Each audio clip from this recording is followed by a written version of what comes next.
rotting man. The lieutenant adjusts his glasses and takes a deep breath. Come on, officer.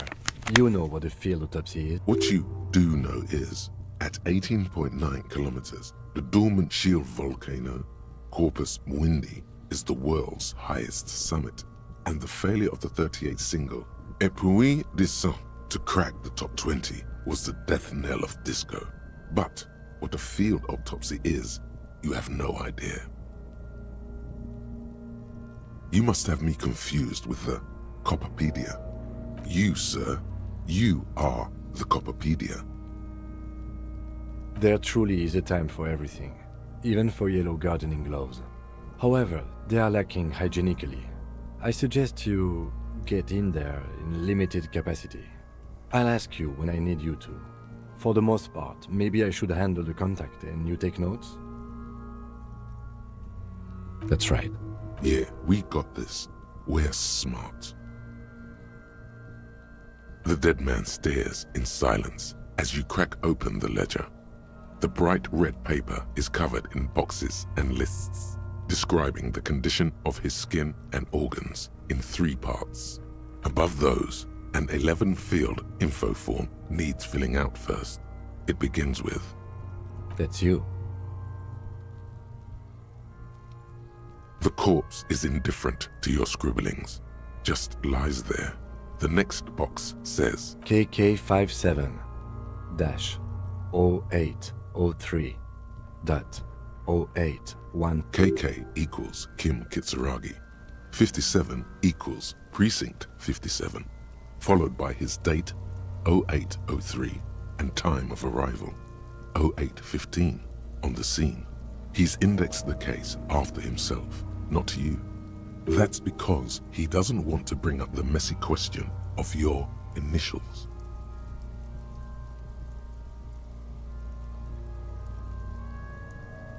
And what would that make the... HDB 41 0803. Help me out. 1111 1015. It's understated.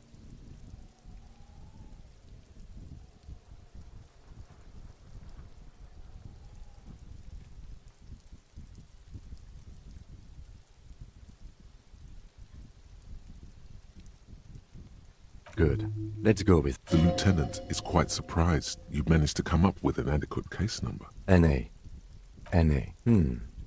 Dry 40. The damage is so extensive. He nods. Mondial. Fair to olive-skinned, from the Isola of Mundi. This is as vague as it gets. You might as well say the pudgy mess of curdled meat looks neither mondial nor Fucky! Male. Pigs can have sex! nor does he look. We're still going with March 4th. 51. What else? 9. Body identified by is non-applicable. 10. Case number.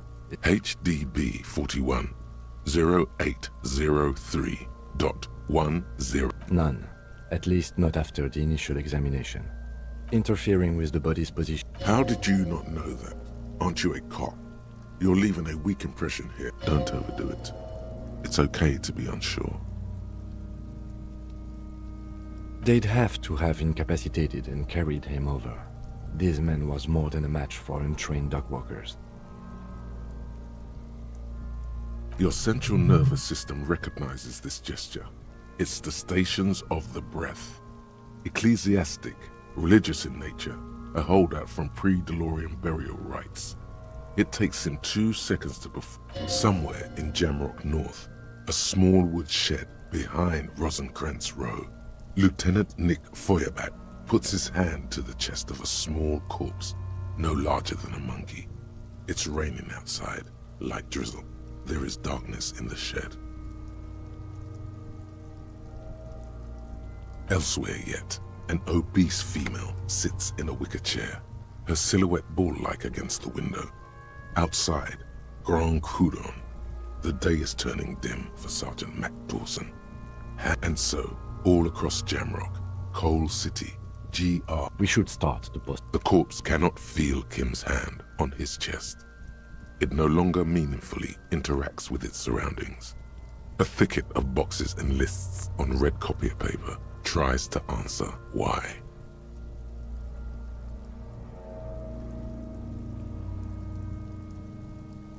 Clothes. The deceased wears armored boots and white briefs. See? Babroudin, yes. The disappointment is The boots are ceramic, vitreous enamel. They are fused to his skin from blood flowing downward post-mortem. The boot has a serial number. It's E50.100. Tattoos. The upper torso is covered in a single, continuous tattoo, resembling a map of the night sky. It reaches from the right. The assistant has a color photograph of the markings, to be added to the case files as document A1. The photo is taken on the scene, using the deceased has a belt for airlifting cargo around his neck, tied with a hangman's knot. Color, yellow. Length, 3. Well-nourished, athletically built, measuring 1.8 meters. Generally consistent with age 42. Preservation is good. Ambient temperature, below. Body hair is light brown. Distribution is consistent with age. The deceased had male pattern baldness. Hair is... the hair under your latex finger. The stench is soft. More hair sticks to the glove. Hair off the rain-soaked head of a dead man. There, dead man. You were someone's child. The lieutenant watches you in... That was some sick shit, Secco. Lividity is consistent with hanging, albeit faint, as noted. The head is congested. Contusions are present on the head, chest, and thighs, indicating stones thrown. Fucking low velocity. You think Coon talking shit about Coon? In addition, there are bite marks on the face, scalp, and chest, consistent with predation. Ligature mark.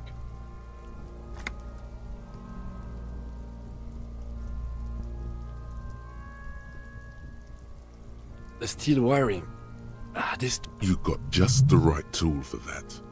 The chain cutters. The hanged man lets out a joyous little bubble of rot from his nose. Always good to think ahead. Now...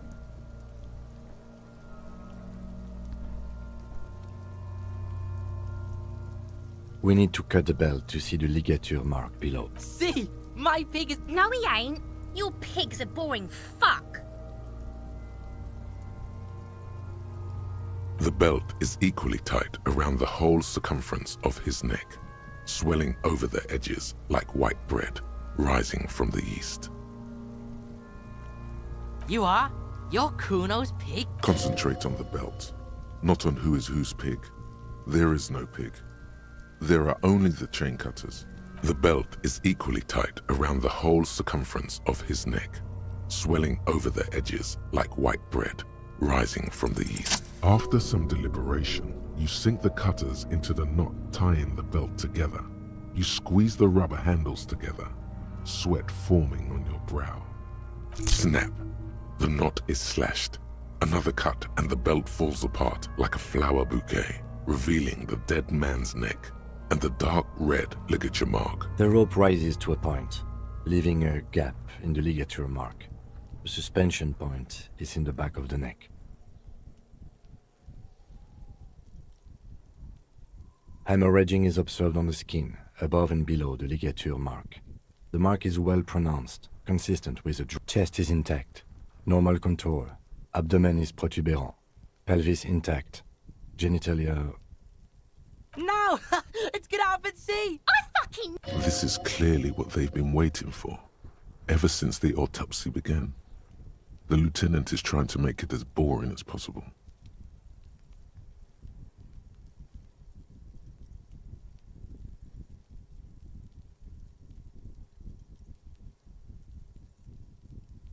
Genitalia is male and unremarkable. No evidence of injury. The dead man's penis is average-sized, congested from the downward collection of blood. The testicles are uneven in length, hanging underneath. The genitalia is greenish. Marbling is present around the crotch. Back is symmetrical and intact. Upper and lower extremities are intact, but asymmetrical. There are combat injuries on the right hand, thigh, and in addition, I see smaller, residual scars, too numerous to count, covering about 30% of his skin. From wounds sustained over 2, maybe more decades, dispersal and accumulation indicates long and active combat duty. We have a real museum here. Last item, hands. The hand feels heavy, filled. Hands are clean. No sign of injury from struggling. Maybe I'm just not seeing them. Honestly, this stench is making... Ooh. That's all for the external. Central nervous system. I have nothing.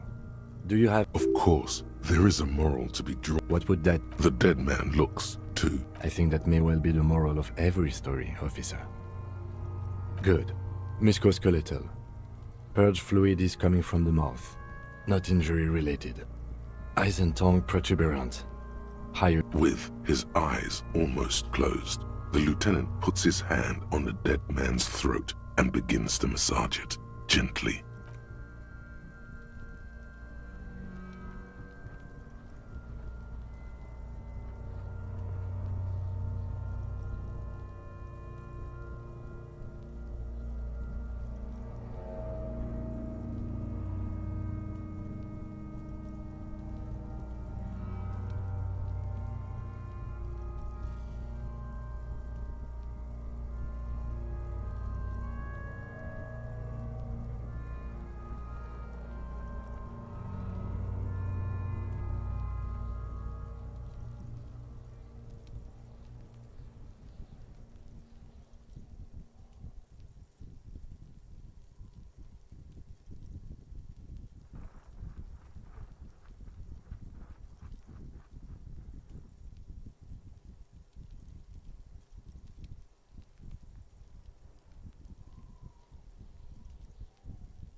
Yeah, jack that fucker off! The hyoid bone is fractured. The rest of the musculoskeletal system is in respiratory system.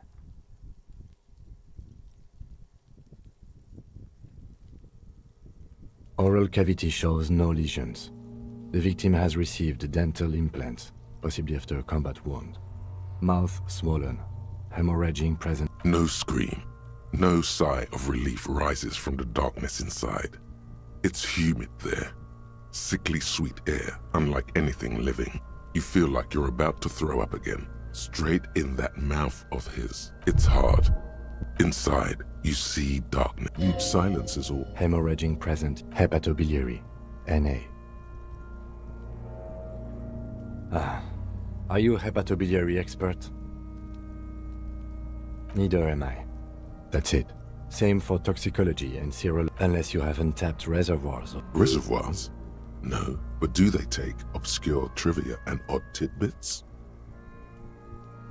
Like a toxicology screening? At this stage, I doubt processing will find anything, even if he was brimming with cocaine. But still, you should add a request. Cardiovascular. The body exhibits heavy lividity. Blood has gathered in the hands, feet, and neck. Hypostasis is gastrointestinal.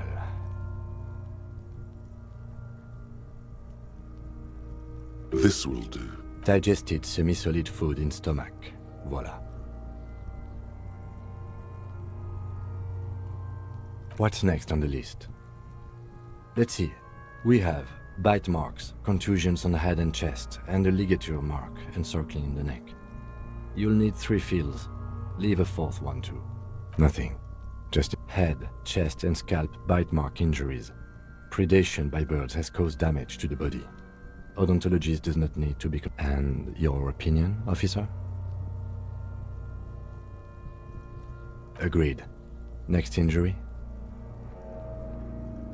So, the scalp bleeds from a post-mortem head injury, a stone. The injury does not have the rim of an early inflammatory response. The perpetrator on the scene has confessed to causing it post-mortem. At maximum. Has confessed to causing it. Coagulated blood sticks to his scalp and chest. where the countless stones have hit the dead man. Beneath, Right. Next, a dark red abraded ligature mark encircling the neck, with a gap on the nape measuring, let's say, 7 centimeters. The hyoid, I see hemorrhaging on the skin, above and below the ligature mark. Depth of the mark, below the note, 2 customary boxes wait to be ticked. The man's head jerks to the side. The ring around his neck is visible.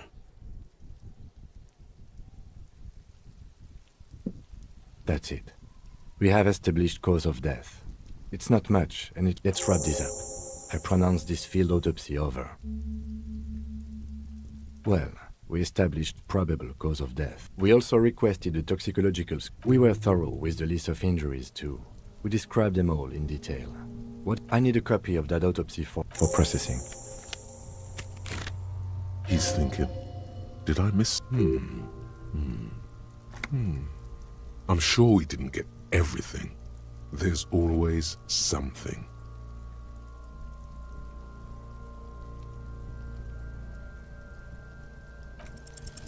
I'm gone.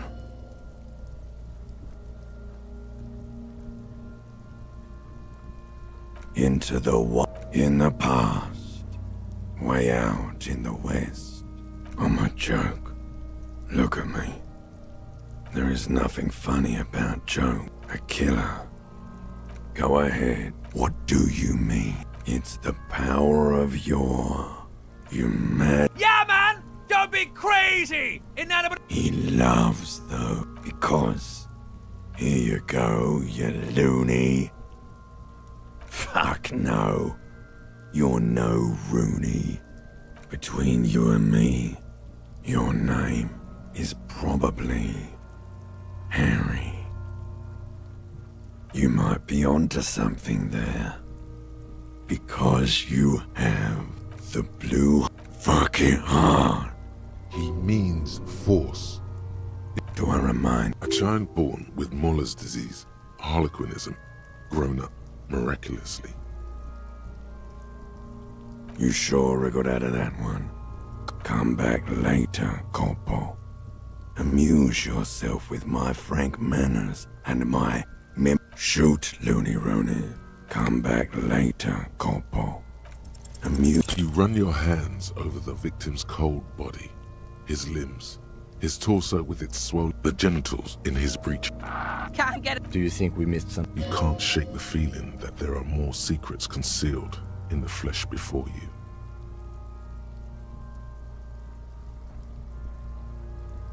Okay, well, we are in livor mortis here. He is disintegrating. We need to refrigerate the body if we want to conduct another examination. It would have to be industrial in size. Let's start by asking Gart at the Whirling in Rags and the Fritz store down at the gates. If they don't know, Fuck are you looking at, Beano, man? only if all else fails. Or remember the buttons on that intercom over there, on the side of the building next to the Whirling? One was for Revachol Ice City. Perhaps it's a clue. Hurry. This is one task we cannot sideline. With every hour, whatever we are looking for will become harder to find.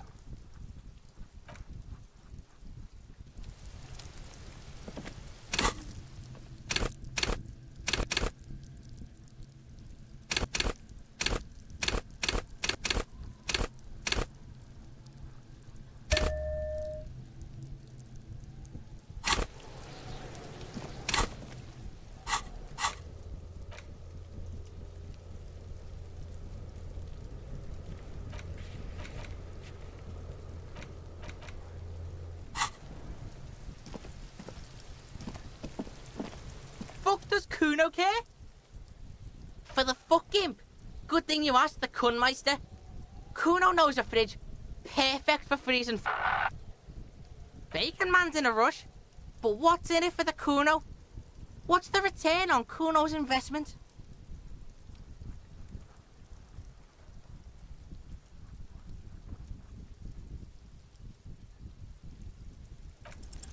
By killing in his territory, someone has openly challenged Kuno. It's in his best interest to put them in their place. A dark flame smolders in Kuno's eyes as he ponders your argument. Wordless, like kings do. Alright, Kuno hears you. See that shit house over there?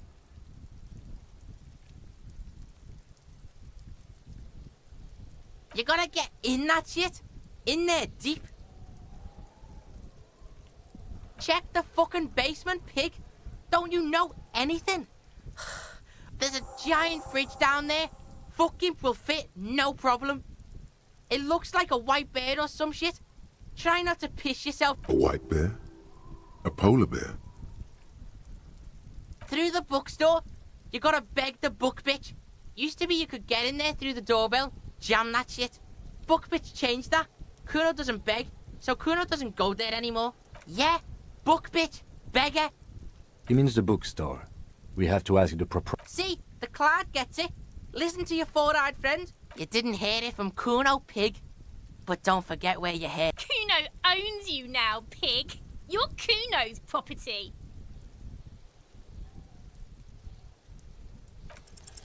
What's going on? Like you don't have enough on your plate. You feel a sudden surge of self-pity coming on.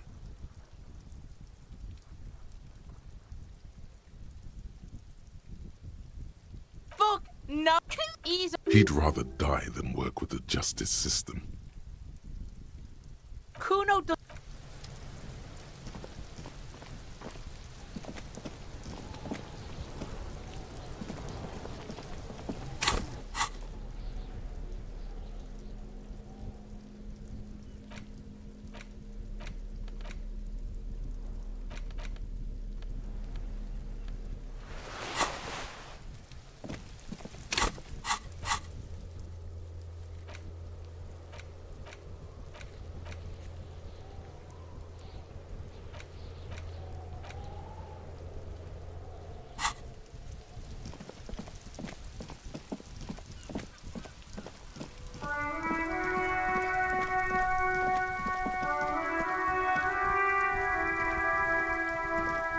Hello, sir.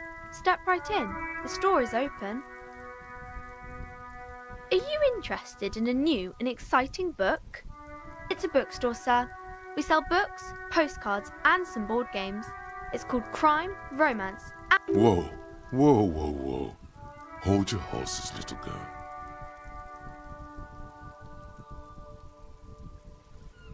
That is a book. They have stories inside them. A postcard is a small cardboard picture. You can write a few words on the other side. She is unfazed by your questions. She would consider it impolite to point out My pleasure. Anything else you'd like to know? Okay, sir. I'll try. My name is Annette, sir. My mum, her name is Plaisance. She owns the store. She's inside minding the register or organising the stock.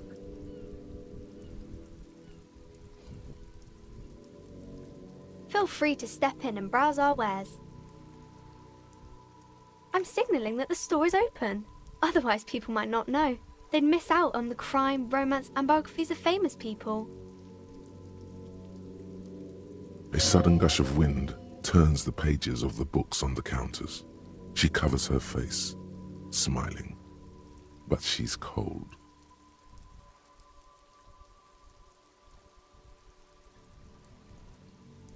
Kind of you to offer, sir. What could you do to help her anyway?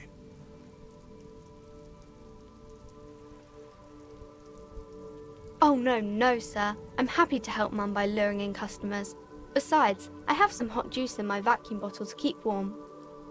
I do my studies at home at the moment. I have to help Mum keep this place running. Mum says it's necessary to do both because it builds character. Mum says it's peachy. She was a little afraid at first. There's talk about this house being cursed. Behind her, the window has been boarded up.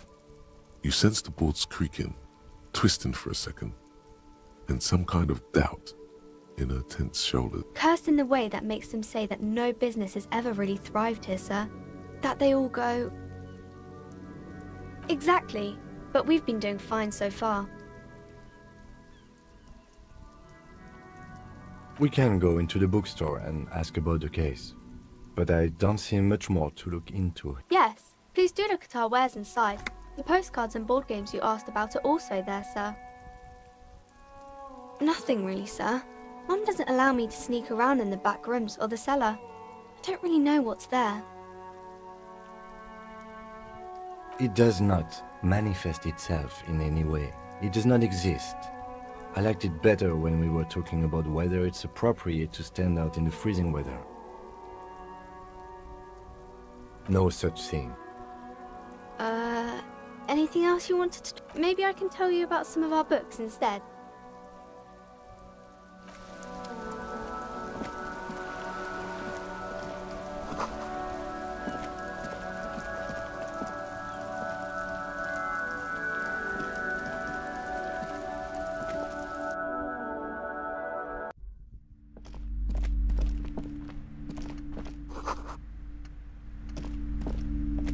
A small mountain of colorful board game boxes. There are numerous types of games for an endless variety of source books, lore books, and codices litter the table. The topmost book is titled Welkin Compendium. There's also a large hardbound tome with intricate cover art, The Hunters of Catawak, Boreal Creature Compendium, and a Pick Your Path books in a board game section. Who wants to read books? There's a box that says Wirral 3rd edition mega setting supplements module. The side that price is steep, but then it's the 3rd edition mega setting supplement, so it makes sense.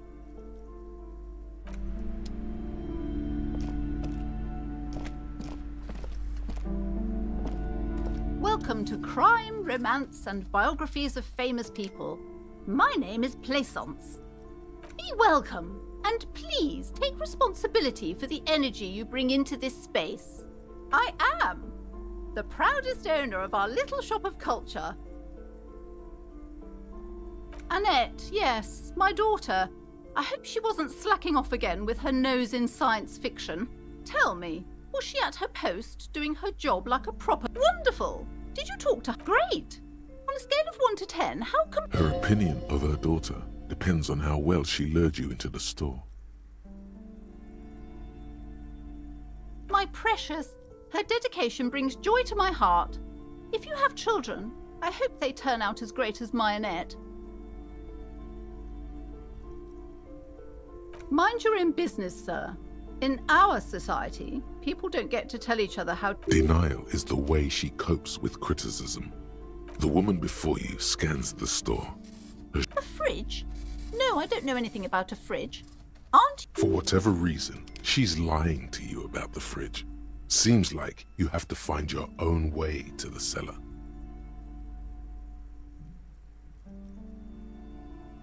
Cursed? Who said that? Annette? I will have a word. What in God's name is she talking about? Doesn't feel like it's thriving. Feels ghostly. Goodness, you were already doing good, browsing the shelves. Why'd you stop? Don't you feel compelled? Go, go. Get back there. The books await you. Everything is on the shelf. She's attempting to mentally direct you towards the shelves. She only wants you to buy the goods. She doesn't care about the books. Truth be told, not really. My sister brings in most of the goods. I'm sure it's all very literary stuff with well-written, but you don't learn about the important things in life from fabricated stories.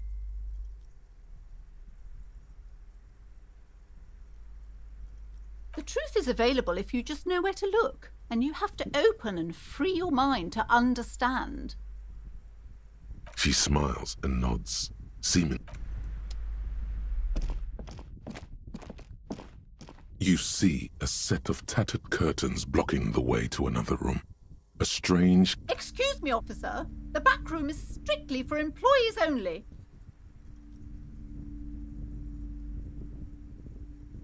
Nothing. Now please go back to browsing the books. Don't you feel compelled to look at the books? She speaks almost as if she's trying to put us... Oddly enough, the more she tries to draw you away from the curtains, the more alluring they become. You see some kind of charm, an irregular polyhedron assembled from bones, sticks, and straw.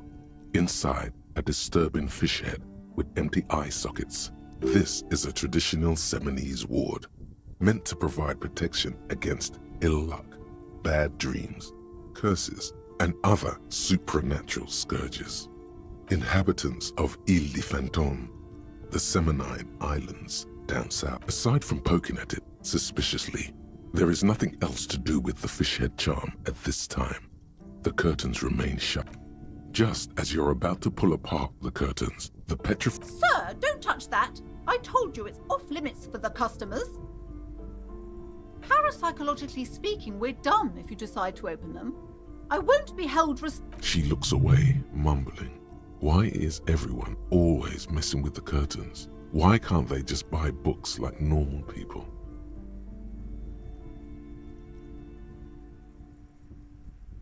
Everybody suddenly needs something from there. Leave the curtains be. It's what it wants.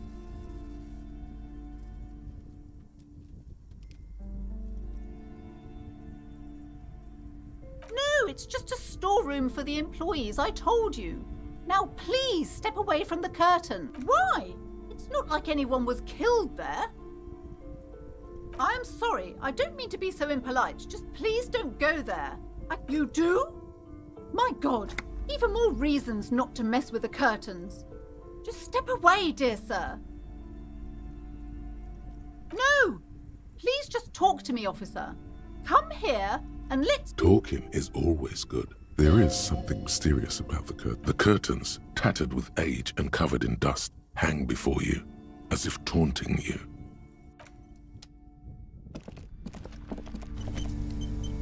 Hello again, esteemed officer, and welcome to... I already told you, it's just a storage. Just let it go, officer.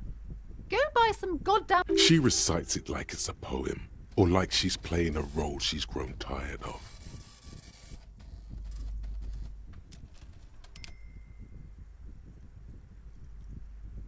It's just for decoration.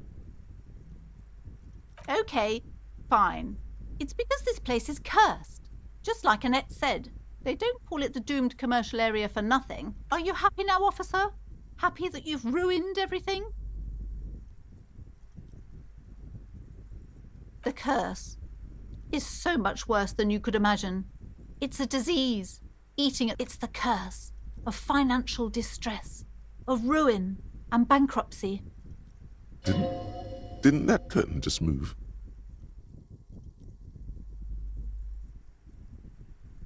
It's not just that, officer. We're dealing with something supernatural here. It's the cacodemons feeding off bad business practices and disappointing income statements. There's something wrong with this building, I can tell you. Ever since I arrived, I've sensed an ear... Sounds familiar.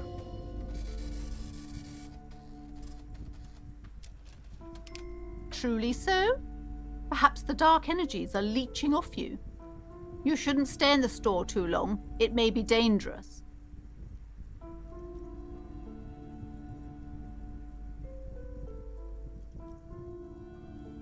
It's not good to talk about the curse, not in detail. The negativism, it's dangerous. Talking about the void wraiths angers them. Wow. Void raves. You have new words. Yes, I've contacted numerous parapsychologists and even a pair of Simonese mediators. They provided me with the wards. The wards help to keep the doom at bay and protect us against the darkness that lies further in the building, even though now I fear it's not enough. Oh, this? No, it's a special Himian amulet blessed by desert pygmy shamans with a spell of compulsion. It's to compel people to buy books. There are numerous spells cast throughout the store. I had the books anointed with a different inducement spell, for example. It's guaranteed to boost sales 15%. Desert pygmy shamans. That sounds like a rather questionable way to describe a group of people. Doesn't seem like the spell is working. There are no customers around except you.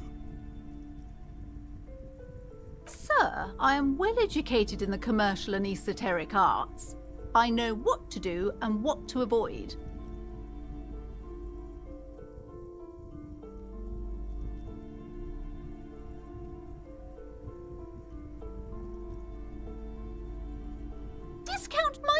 says. I can see, sir. Besides, this would only tempt the phantoms of doom. They can sense the desperation, you know. Most certainly not. I don't want anyone who's not familiar with the psychic arts to get involved in this mess. My liege, you know what this case calls for? A para-detective.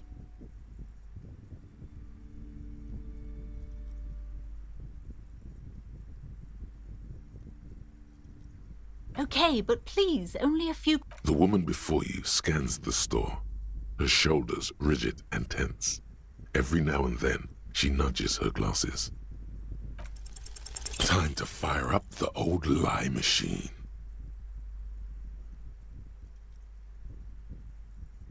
Yes, you do. The woman before you scans the store, her shoulders rigid and tense. Every now... I did what? Oh my god! A victim of the curse? The curse has started killing people? It's killing now?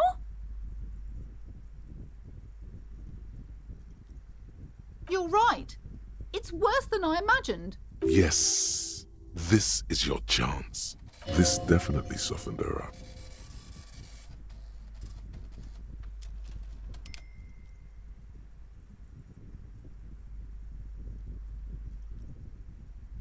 Oh yes? How's my precious doing? She's a good girl. The woman before you scans the store, her shoulders rigid and tense. Every now and then, she nudges her glasses. The curtains. Nothing. Now please. She speaks oddly enough. The more she tries to draw you away.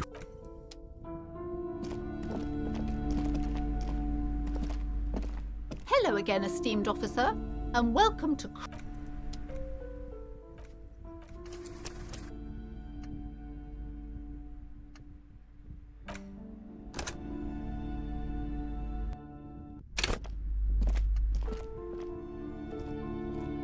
Hello again, esteemed officer, and welcome to Crime...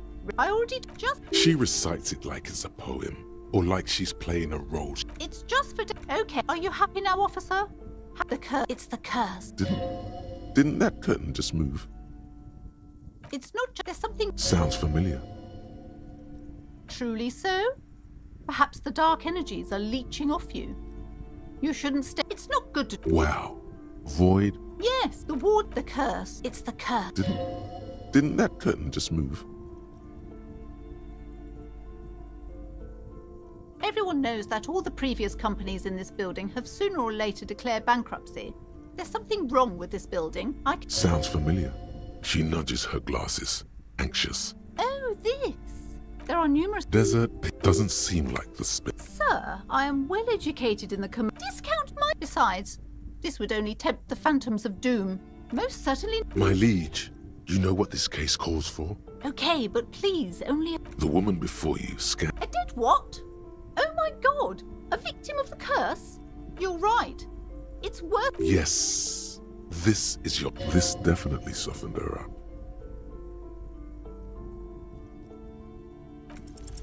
Slither up to her, you silver-tongued fiend.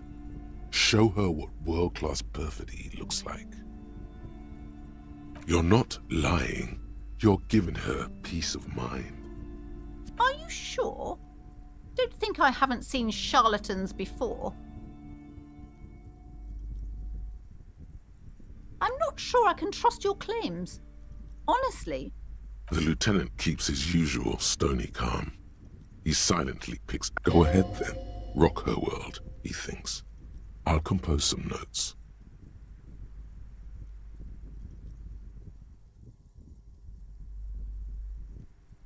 How do you... Here we go.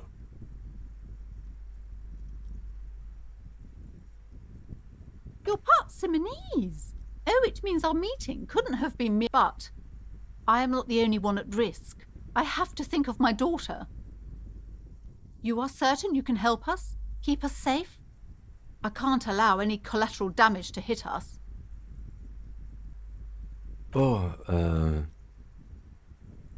Certainly so, ma'am. I can assure you my partner is eminent in this particular field. If you promise, good officer, then you might be our last hope. Do you swear it? sir. There's one more thing I haven't told you about yet. The entity. Do not act surprised. You know of these things, sire. You have? The entity takes the form of a woman, a witch probably. I've suspected that she must be connected to the curse ever since I first saw her. Did you know that she lives inside the chimney?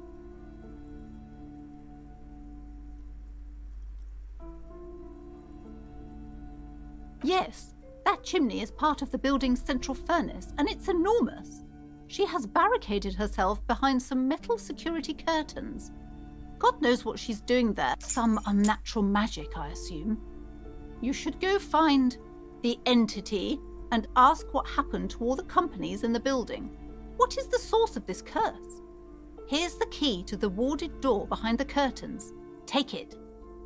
Oh, and please do return to me after you've looked round. I'm quite anxious to know what she has... Unbelievable darkness. What you discover? Probably just office space. And the damn fridge. Don't be scared.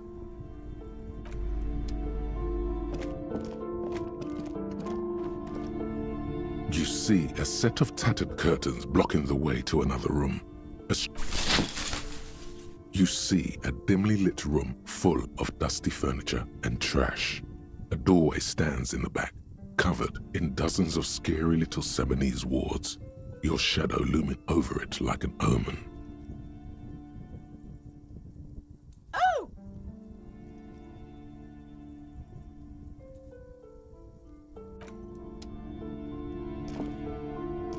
Yes?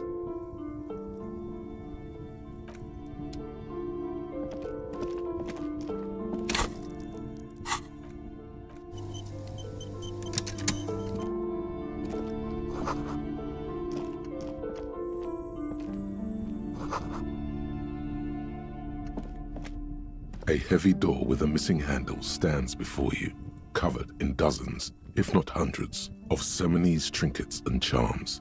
It appears only an echo. No one is there.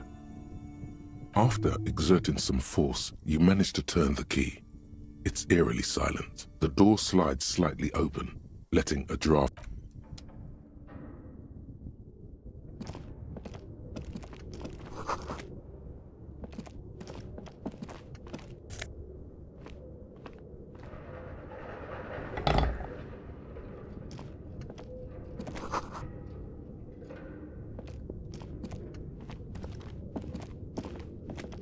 A barbell lies on the floor. It's 60 kilograms. Your triceps hum at the sight of these weights. Show there are no collars on the barbell. This is a safety hazard. Why does it feel so familiar?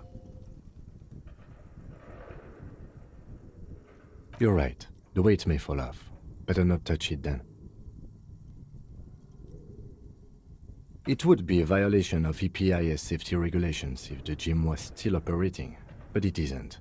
No one's supposed to come here anymore.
Your flashlight slides over an old green chalkboard covered in scribbles, sketches, and schemes, like some ancient cave. Some of the writing has faded with age, but you can still make out sections here and there. Photos and drawings have been pinned to the board. These lithe, pointy-eared creatures appear to be different types of welkins. You make out autumnal candle welkins, casting wax-based translucent welkins, with organs shining under their skin, and even ether welkins, hailing from the vast emptiness of sidereal space. Who are all those creatures? Fantasies of a tortured, feverish mind? You should adopt one of those welkins as your persona. One of the welkins, towering among the rest, appears to be different, however. It's Vara Hamira, a high welkin, his face white and scarred like cracked marble. This is clearly a welkin supremacist. The note says, all non-welkin races will be the Haldor, the Twarg, the humans, and even headless men, all of them, purged. Imagine a world filled only with welkin, green welkin, dread welkin, and the high welkin to rule them all. An inordinate amount of time has gone into drawing these little welkin creatures.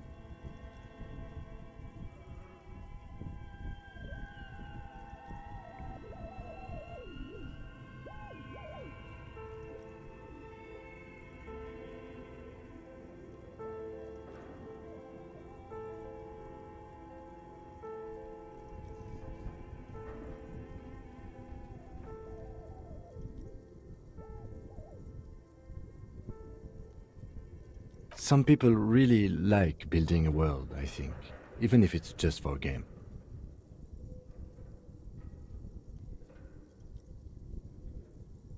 This looks like concept art for a project. It's not really real. Political commentary. That one has a great beard, too. Just look at those details. So much effort. And for what? All gone. The photo collage depicts barren, icy landscapes wrapped in perpetual night. You see permafrost and glacial landforms, dead trees grown in under the snow. Entire oceans have been frozen from shore to shore. There are pictures of settlements on dried-up riverbeds, abandoned in a storm. Animal corpses in the dark, carcasses and bones. You see primitive oil rigs built into glaciers, boreal dvorg, yurts under the snow, great mammoth-like beasts of burden.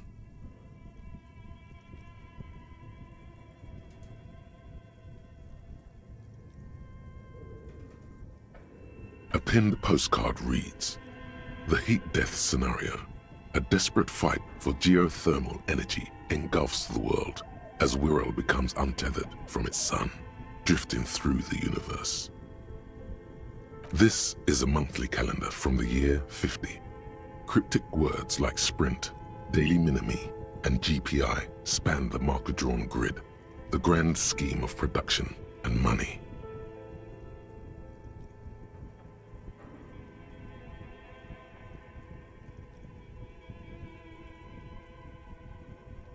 Minimi stands for a mini-meeting. It's part of a bigger framework for managing work called RUN. Station 41 tried to implement it a few years ago, but failed.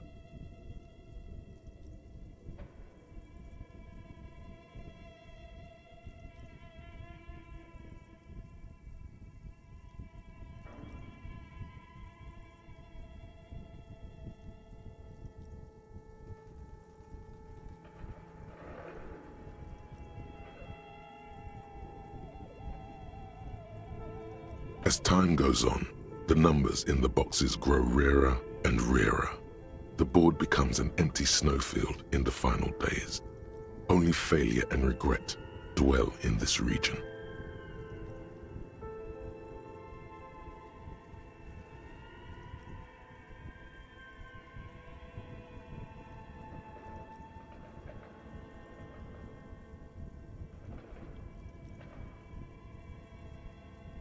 Looks like they didn't make it. A note in the bottom left corner of the chalkboard says, "See the prod schedule filament for details." The handwriting is only partly legible, but you can still make out 3 slogans: Call in, Tune out, Wirral Untethered, and Heat Death of the Universe.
This appears to be some kind of machine with a cube-shaped heart and a wired framework. The keyboard has a rectangular on-off button. A piece of paper still hangs from the... A radio computer. Just sitting here without anyone inside. But we are looking for a fridge, and we are pressed for time, so... On the other hand, it's not that I'm not interested in abandoned radio computers. Maybe the body has stopped decomposing somehow. I don't know. You're in charge of this expedition, officer.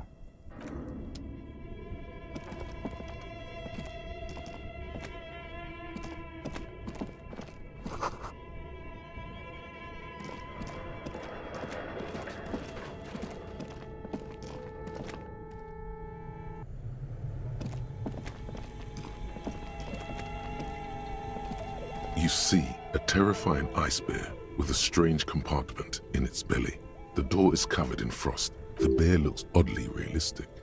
Is it taxidermy? A gust of freezing cold air rushes to greet you. You hear a low grumble as the bear regulates. The lieutenant takes a peek inside. His hand has found the holster of his gun. Of course, a giant ice bear-shaped fridge. Just what we were looking for. The shelves are empty. All you see are crumpled ice cream wrappers with the brand name, Revachol Ice City. A handwritten note has been attached to the door. The fridge is huge. It's certainly an eccentric choice, but it is capacious and... But the optics on this are awful, he thinks. We need to be a sight. Your visual confirms you could fit 2 more bodies in that. Shall we go and get the body then? I'll take the head, you take the feet. The stairs won't be easy, but we'll manage. The body is heavier than you expected and stinkier. It takes half an hour to get it down to the basement. Then 10 more minutes to stuff it into the fridge. The lieutenant takes a step back to admire your handiwork. Beautiful. A dead body in an ice bear fridge. This is some of the best police work I've ever done. You have created an ice bear sarcophagus. Talk of the ice bear sarcophagus must not leave this room. He means it. He doesn't want to be the ice bear cop.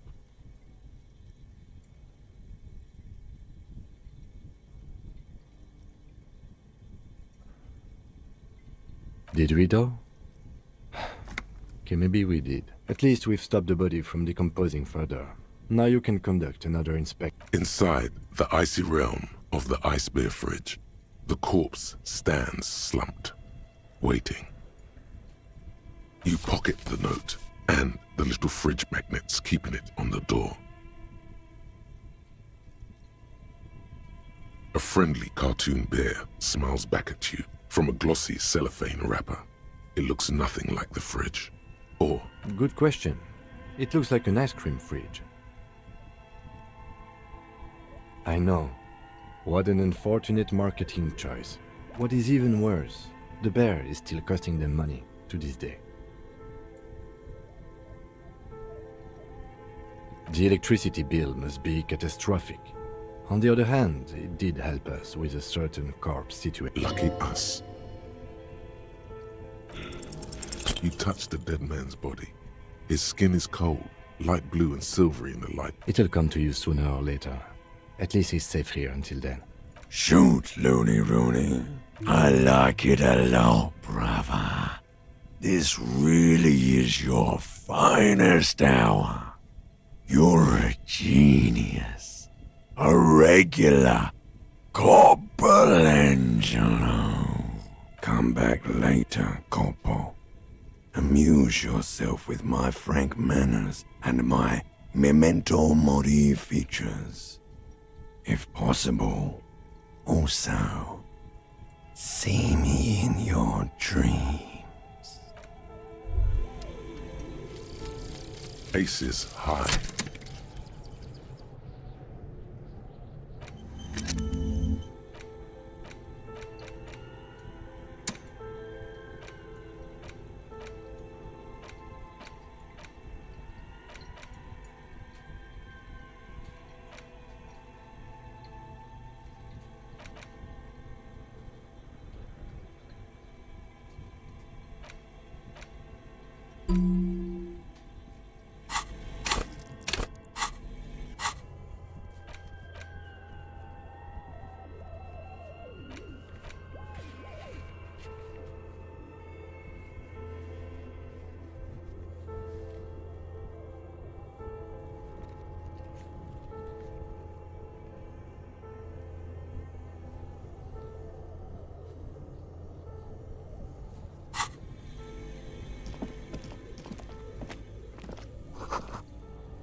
A few bricks have fallen off, revealing a compartment behind the wall. It's too dark to see in. Seems like an old bunker from the revolutionary period. Look at all those rifles. Must be an old weapons cache. There is, yes. And there also appears to be something inside the hole. Interesting. Do you want to take a look? Your hand reaches deep into darkness and spiderwebs, rummaging around. You find rusty rifles hidden away. Most of them are rusty and inoperable, like the rest. But one catches your eye. A bolt-action model with a fine wood stock. In better cosmetic. Take it. You're a police officer. That's a rare sight. Seems to no longer be functional, but still a beautiful thing in its own way. It means there are firearms, albeit inoperable, still lying around in Martinez. It's an interesting coincidence, I would say. He likes this find.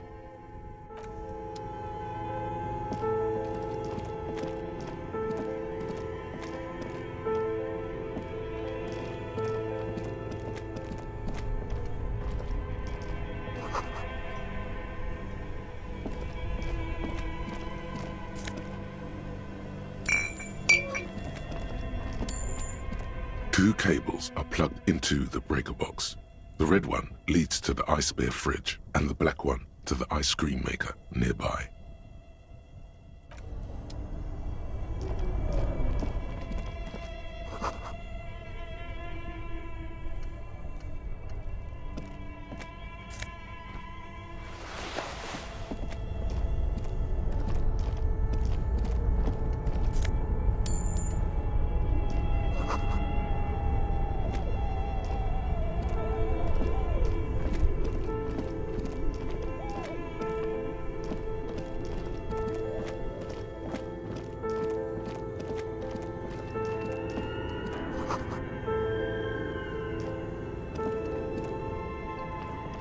thick layer of coal dust covered. Looks like this furnace has a face, and it's a face of agony. Looks like it. Looks like an old central furnace used to heat the building. It's connected to the chimney. No one has used it in ages. No signs of any recent fire. Only dead rats. It's dark and grimy here. In the darkness you can hear chatter. It's coming from above. A voice or several voices talking to each other. What are you doing?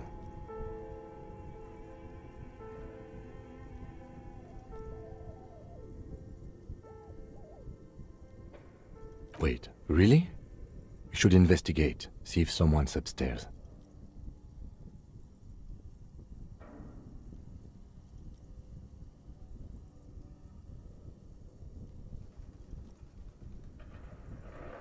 A lush layer of coal now covered. You feel the spirit of Ramut Karzai, ancient hero of Grad, pulsing through you. All that's left is to cover your face in war paint.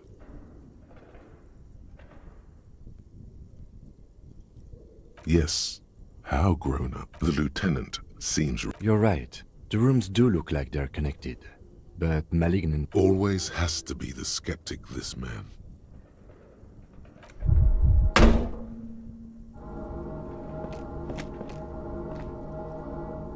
A hollow ring echoes through the furnace. Your toe hurts. Something breaks loose in you. A mighty bellow echoes throughout the chimney's depths. The chatter of tiny voices above. Hello? You've awakened the entity.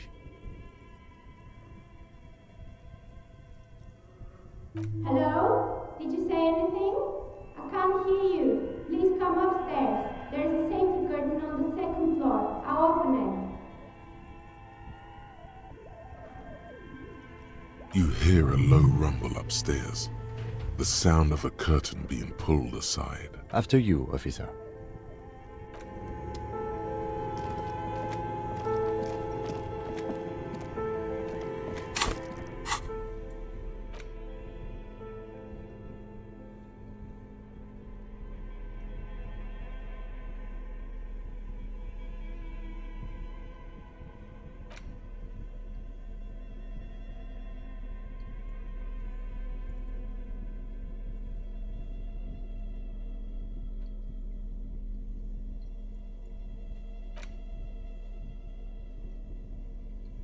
The note is written with a blue pencil. Does it say anything interesting? This is tangential at best, but the lieutenant... Someone has scribbled.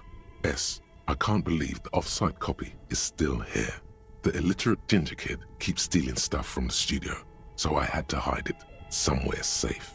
You'll find the filament memory with the off-site copy in the frozen ice cream maker. Please take it home, ASAP. It's important. I'd do it myself if I lived in a civilized place with a freezer. Take care, Suliswaf. Someone who owns a radio computer? My guess is as good as yours, officer. Which is to say, not very good. It belongs inside a radio computer, storing its memory. It's like a tape. You listen to disco tapes, right? It's like one of your disco tapes, only for a computer. Really? You don't have a single guess? Oh, I'm sure that child would love to get his hands on a filament memory. Even if he doesn't know what to do with it, he'd probably try to pawn it for speed, based on our encounter. I don't know.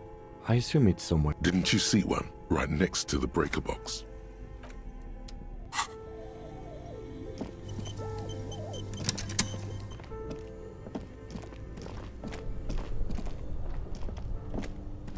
This orange machine is buzzing like an old submarine.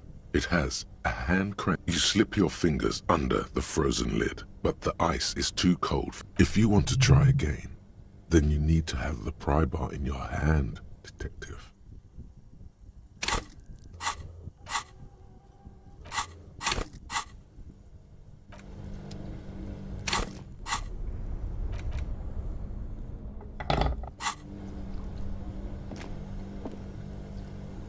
This orange machine is buzzing like an old submarine. It has a hand...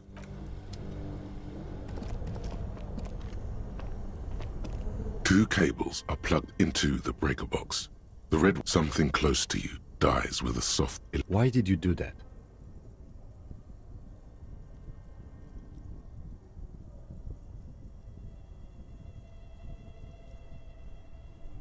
The lieutenant raises his brows, but doesn't say anything.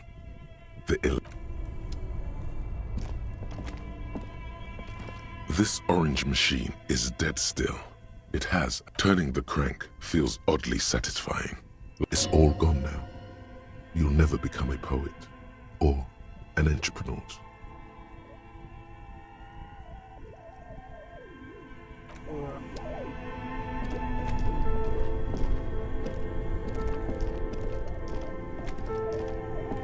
This orange machine is dead still. It has a hand-cranked ice cream churner and an electric freezer. The ice squeaks beneath the pry bar. You think you've got the bar jammed in. You see the pry bar's metal handle bending. Yeah, well, that's a good pry bar. I'm not criticizing it. But this ice cream maker is frozen shut. It takes an... I have no idea, officer. This ice cream maker isn't Sooner or later, you will stumble upon a tool mighty enough. Then we will know what's in this mysterious ice cream maker.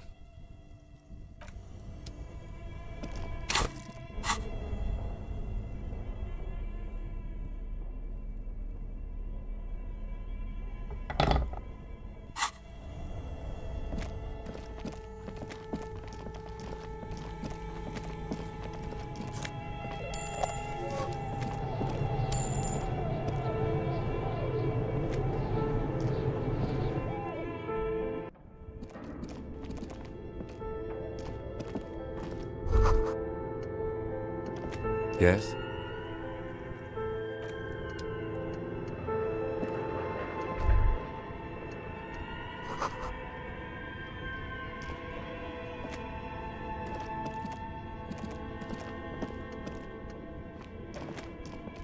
This old fireplace is covered in lines drawn in blue and red marker. The mesh spreading over the stone like blood vessels on alabaster skin. It looks, the whole thing resembles Cadran mosaic tiles. Very pedantic. History classes, students with their textbooks open, studying the roots of our civilization. Those aquarelle blue tiles looked beautiful in the sun. Radio frequencies, it seems. UKV 123.6, UKV 123.7. Unclear. It looks like a cardiovascular system split into veins and capillaries. Very advanced.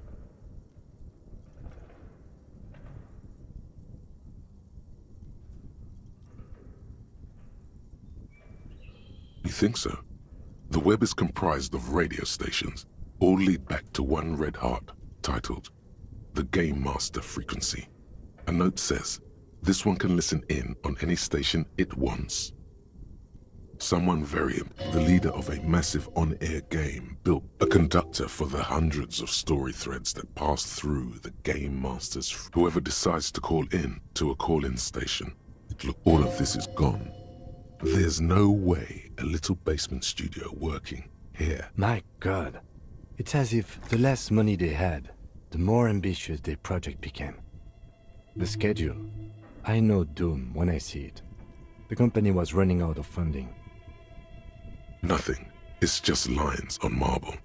An echo from times long gone. No one has used the fireplace. The dusty radio computer sleeps on its wired. The machine lights up like some prehistoric animal stirring from its slumber, revealing fluorescent play and print keys on the keyboard. The hatch on the machine's central compartment is wide open. It's empty like a beehive without its brood. This is where the memory should go. Nothing happens. Nothing happens.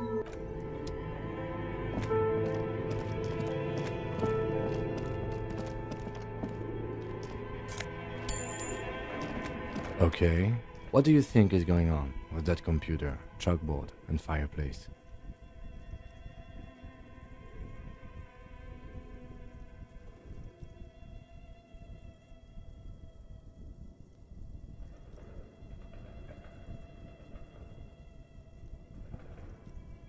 Yes, that is the question. It looks like one of those popular pen and paper role-playing games, only these people were trying to automate it, make it work on radio computers. Utter madness, he thinks, as a compliment. Through call-in stations, none of the players have to be physically present. Anyone in the world can participate in the game, as long as they have a two-way rate. Then there's the game master frequency that listens in on the smaller call-in stations. I think that was supposed to coordinate the stories, functioning as a master of ceremonies of sorts. Not to my knowledge. They make automated games in Graz, Messina, Königstein. You know, places with industry. Not in Revachol West, among the ruins. But I don't think anyone has attempted to create an inter-isolary game before. We just don't have the technology. Indeed, those Welkins are a dead giveaway. Role-playing people love that stuff. The world looks like a modified version of the WeWorld board game, with hit death thrown in. Super cool. Someone... No idea. They stopped filling out the schedule on the chalkboard. Indeed, it's ambitious and untethered from reality, but...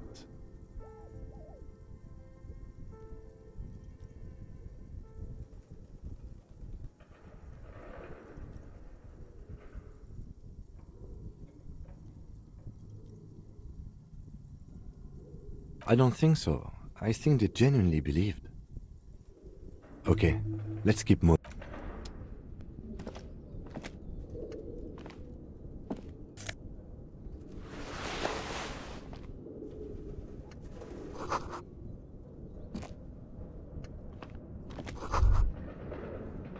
Looks like someone tried to reconceptualize their business here. Look, the skis and rotor blades both bear the same Slipstream logo. It seems likely that they started out making one, failed to turn a profit, and then pivoted to producing the other.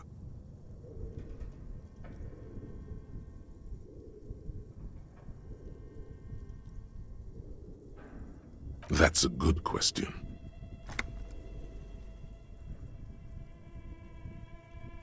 Reality is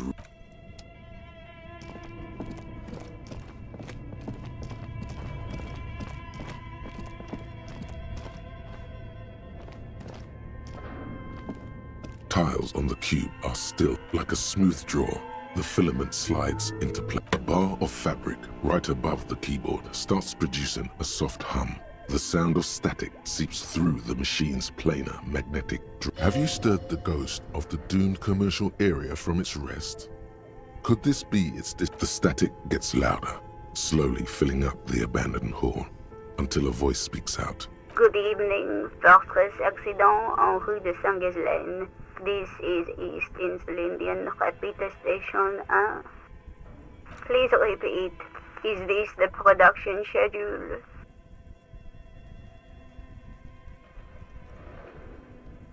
The filament you have inserted into the reader. Yes. Is that the production schedule? Good.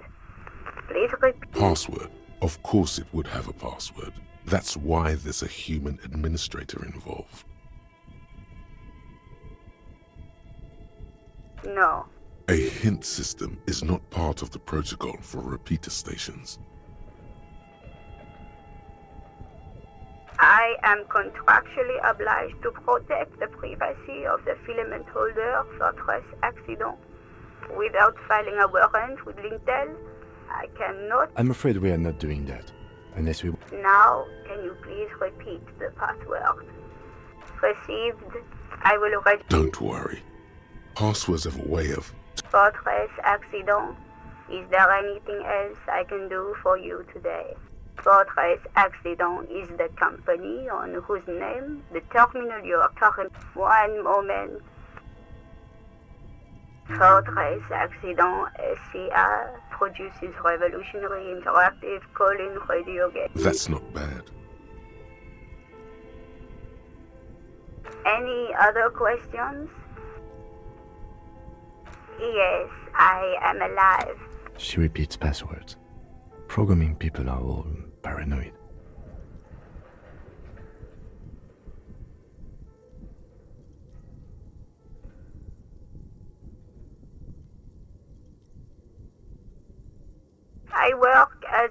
repeater at the East Insulindian repeater station.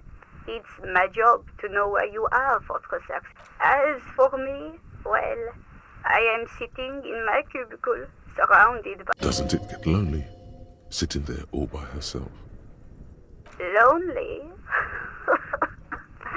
Why would it get lonely? I get to talk. That's why she does this. Now, please tell me if there's anything else I can... Thank you, and goodbye. Tiles on the cube are still.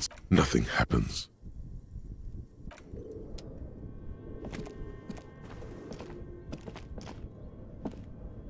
Tiles on the cube. The filament slides out of...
Hello, I'm Nia.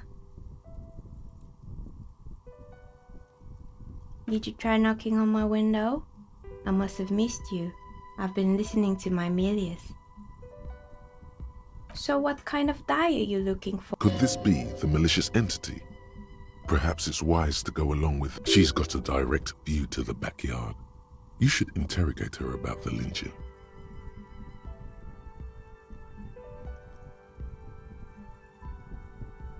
Yes, Amelia is like a call-in station. You need a two-way radio to access one. That's why I have these. Mostly, they just teach you to swear in different languages. But some of the stations can be quite interesting. I was so absorbed. Then how did you get inside? By the south entrance? You know what? It doesn't even matter. What matters is that you're finally here. Let's talk dice. Did you have something specific in mind? I'm a novelty dice maker. Tell me the name of your role-playing system and I'll make the die you need. That's why you're here, yes? Role-playing games? You know the one made by Fortress Accident. Does that count?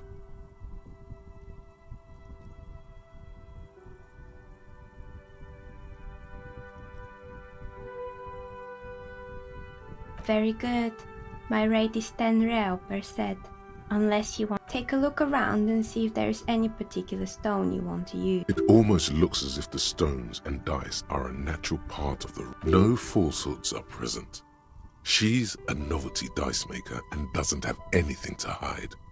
Ask... How did I become one? It was a business decision. I was a regular Joe. Some of my friends were role players. They asked me to make some polyhedral dice out of cobalt. That was my first order. I grew it from there. Not especially. I like working with rare materials and a steady pay. And role players as customers? They're nice people. Some of those nice people have big bucks to spend on... No, she's thankful for the security they provide her.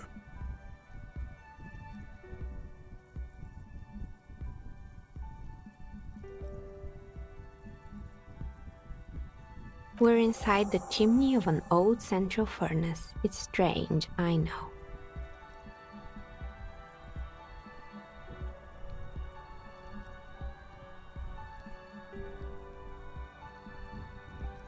But when I arrived here, all the other rooms were taken, so I had to build myself a makeshift home.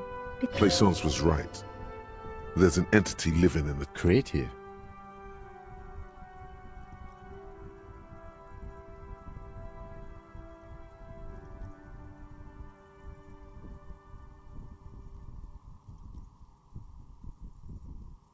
More or less. Are you interested in anyone specific? Oh, quite a lot of them spring to mind.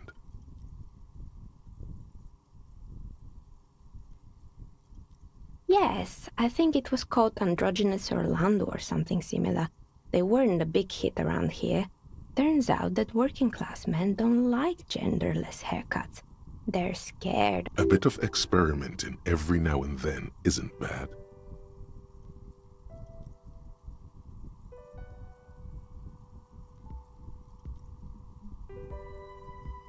I guess it just wasn't the time yet.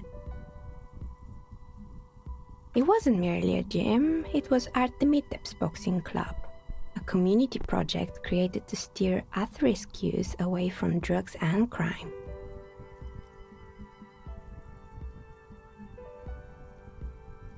A kind man from Zemsk. I heard he had some trouble with the law when he was younger, and that's why he wanted to start the gym, as his way of giving back.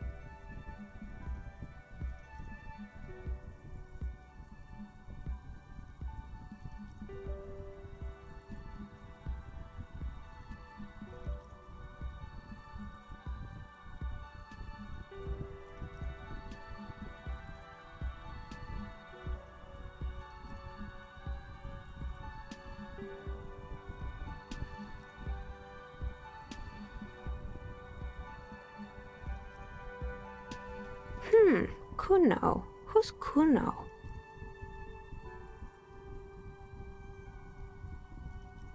Oh, you mean the kid with the sailor's mouth? Yes, I've heard him yelling profanities in the backyard. I think it would take more than a gym to help that kid. It didn't. If anything, it made the youth situation in Martinez even worse. At some point, someone started a rumor that the punching bag downstairs was full of... It's not really full of that. No one would... Eventually, the coalition took away the funding and the club went bankrupt. This was a few years ago. It's gotten much more peaceful around the plaza ever since.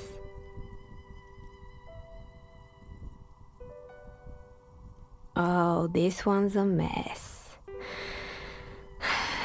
There used to be a company that promised to repair windows 24 hours a day. Turns out, the business was actually set up as a front for an illicit group that was producing snuff medias.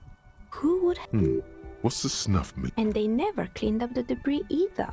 Now it's just littering the hallway and I have no idea how to get rid of it on my own. It's a Sub Rosa radio station that broadcasts real murders with real victims. Some people pay good money to get off on it. Nothing changes in her tone as she says that. As if it's just... Don't worry, the ACP has a separate division that deals exclusively with unlicensed Sub Roses. This isn't our problem. Good luck with that. It's not easy catching those perpetrators. You mean Mr. Fabron, the taxidermist? No, he mostly just... Anything else? There used to be a fashion atelier here, but I have forgotten the head designer's name. They were doing well for a couple of years, until the insect rights activists came.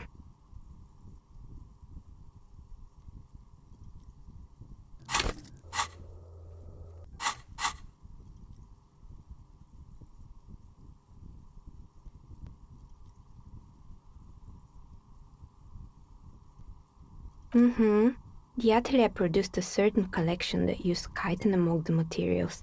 Apparently chitin is made in the Occident, where it's extracted from beetle wings. And you know how all kinds of political movements are big in the Occident. The activists shut down the biggest chitin supplier, which of course caused the price to skyrocket. And, naturally, all the most fashionable tastemakers refused to be seen in chitin from then on. The atelier went bankrupt before they could finish the collection.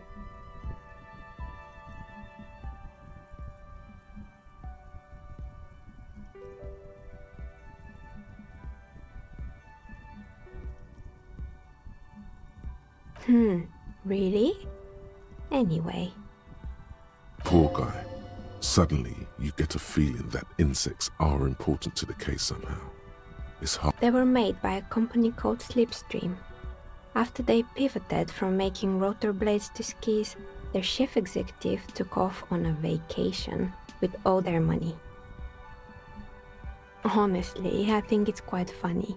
I think he's still sending out holiday transmissions from Tulula or Tiumotiri or Hashkor or wherever he is. Sure, it's illegal, but it's not exactly anything extraordinary in business. Besides, Slipstream is history now. All their remaining assets got seized by the bailiffs in 47. I have no idea. They were just the props. Why return them? Fortress Accident, the radio game studio. She liked them. They were an interesting bunch. We talked about role-playing systems every now and then. Once, I even... That's understandable. Fantasies are serious things. They certainly took their work very seriously, even if they seemed to be chronically liberal with the usual. They ran out of money and couldn't get the project done. Well, I did hear them talking at times. They seemed to believe they were historical individuals. She sounds almost mocking when she says that.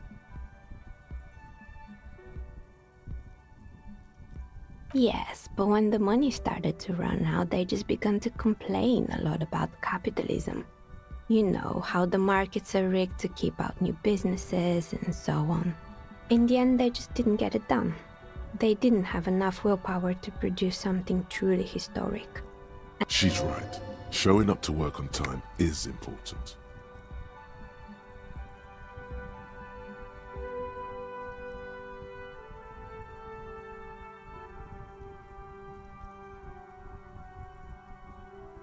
Still, not everyone is going to make it. That's the nature of the game. The result is 1. On a 20, the dice is black and filled with little silvery flakes. Anything else? Oh boy, the fabled Revachol ICT. You're in for a treat here. The place was owned by 2 guys who had some rather innovative ideas about marketing. The bear was one of them. Indeed. What were the other ideas?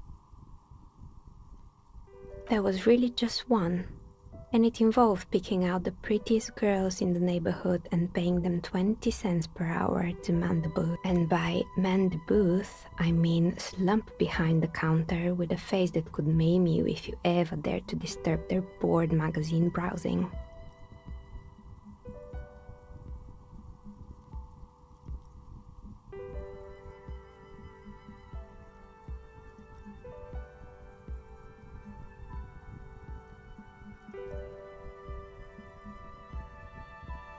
Oh, but they did. They did show up to work, and not alone. There were also acne-ridden girlfriends and gorilla-like boyfriends loitering near the... And they already had the bear. The bear. Of course not. The bear was terrifying. No one wants ice cream guarded by a hostile apex predator. To make matters worse, the fridge didn't work too well either, and half the ice cream came out malformed. Eventually, Revachol ICT lost the price war to its rival, Glacé 5000. Glacé 5000 sold caramel sundaes for only 5 cents a piece, out of regular fridges.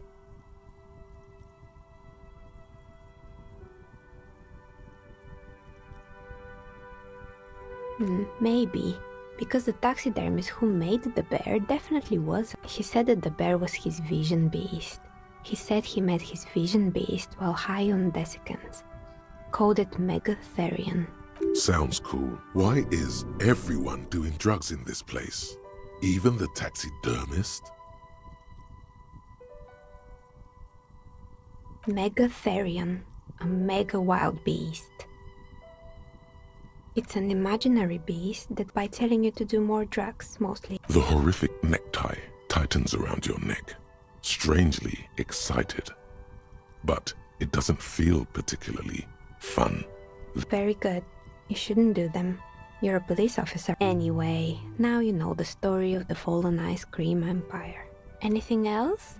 Another failed Oh, right. I hope you didn't try to ring me. I think none of those doorbells work, including mine. I'm still in the middle of... The doorbell with the empty name card must belong to her then. That's right. I haven't even written my name there. As I said, it's quite useless right now. It doesn't work yet. It can't be true. They don't work here anymore. They've been... Are you sure it was Slipstream SEA? Was it a woman? Maybe it was Plaisance from the bookstore. Tricentennial Electrics? It used to be a major electric company 100 years ago. No, it was something else. It was too real to be just a prank. Either we're dealing with a professional actress, or...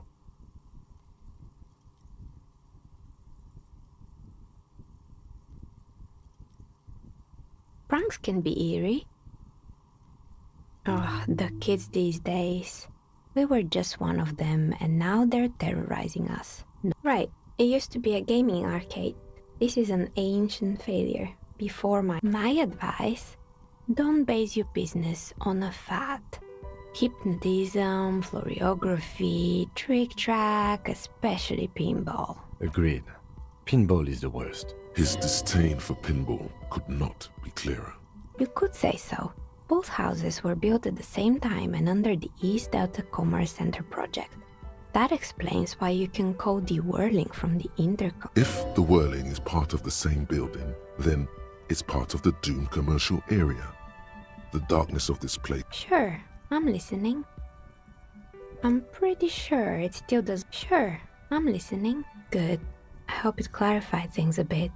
What else?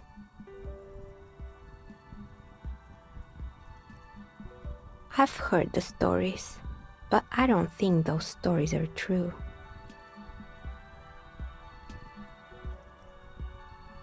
Plaisance, the bookshop lady? I've heard that her business is doing rather well. Have the energy spared her somehow?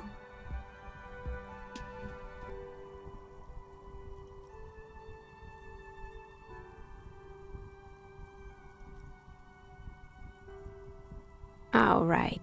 But it's not just the bookstore that's still up and running. What about the whirling in racks? Some people say it's part of the building complex.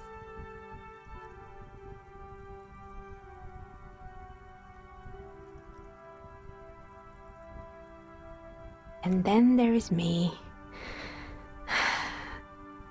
I've been here for 14 years, selling novelty dice to role-playing enthusiasts. Not exactly a million-real business idea, yet... Maybe it's just because she's so talented that she's been able to woo the curse.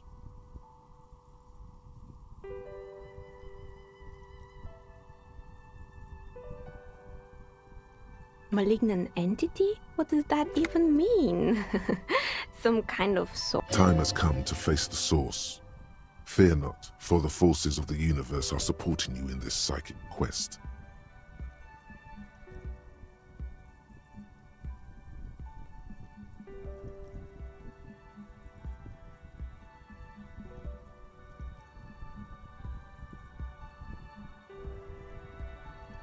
Exactly. Truth is always so but I'm glad we got this sorted. That's all she has to say on the subject. She's been thorough. The bookstore closes starting 2100. You'll have to do that tomorrow.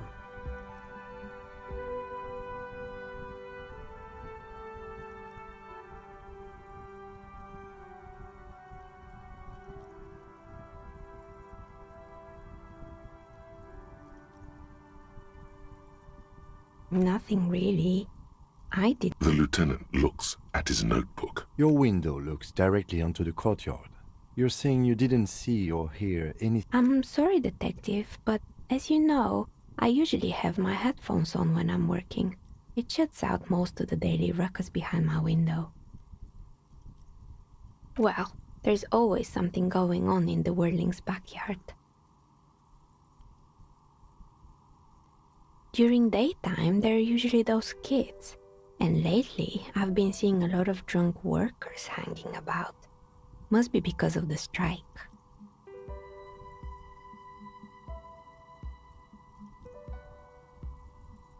She's heard of the murder, but did not see it, sire. She's not sorry to disappoint you.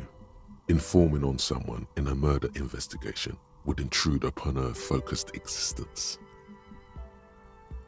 But I never saw anyone during that fateful Sunday night, I'm afraid. I might have, but in this case, all I would have seen is my own reflections. It's light here, but dark in the yard at night. It's really hard to make anything out in the yard when it's dark outside. It's an odd profession, making dice for people. But I like it, and I prefer doing this to sitting at home. She nods. Anything else, officer? I'm listening. Good. I hope it clarified things a bit. What? You feel nothing. If anything, it's uncomfortably warm in here. She has begun to idly clean one of her carving tools.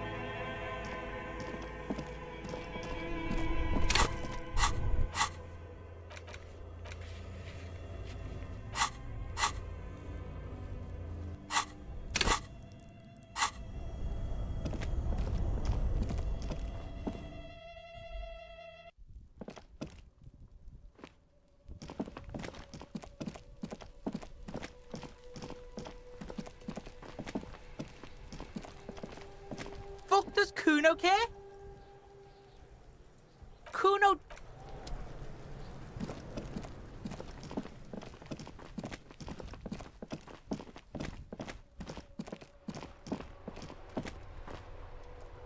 We should think about calling it a day, maybe. The nights are still miserably cold this time of year. You should take care of that, then. Let's talk to him anyway. An officer of the RCM shouldn't be sleeping in the street. Though he finds this situation frustrating, he is...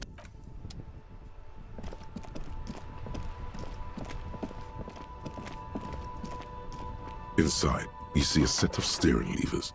Alright. Ready? I turn, you press start. It's next to... He's downplaying his excitement. The lieutenant is more than happy to show off. The dashboard lights up with orange glow. The rounds per minute gauge jumps, and the engine of the Caprice Canadian. The lights unfold with a little click, casting electrical light onto the ground before the vehicle. There you go. I'll turn them off from the remote once you're done. We just need to stand in front of the machine now.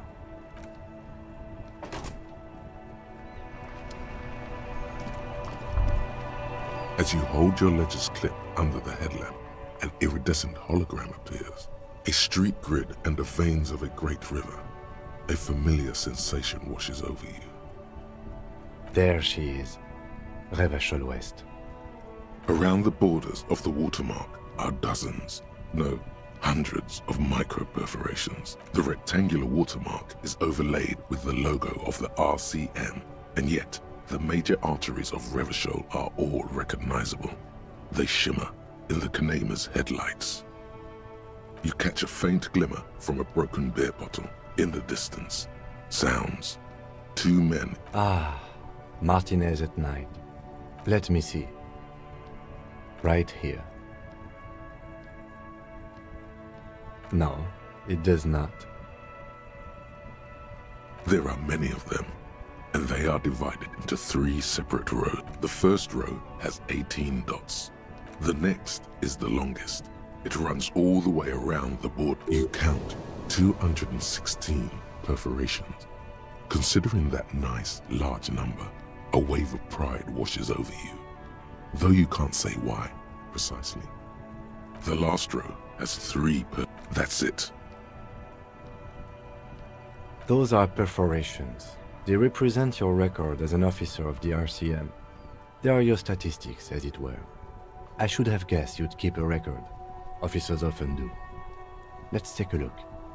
Alpha male officers who are proud of their numbers often do. It's meant.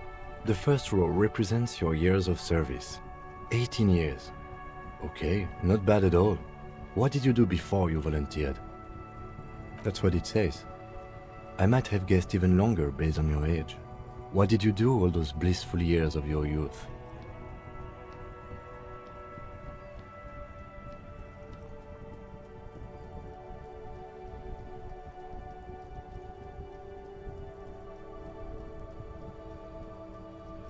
No shame in working a regular job, detective. Sometimes after a long day, this next row, the one that wraps all the way around, is your number of closed cases.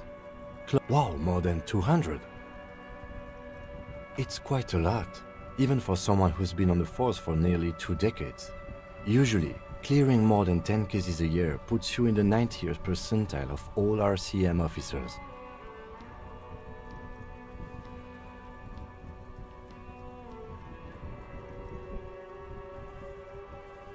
Right. Those are your confirmed kills.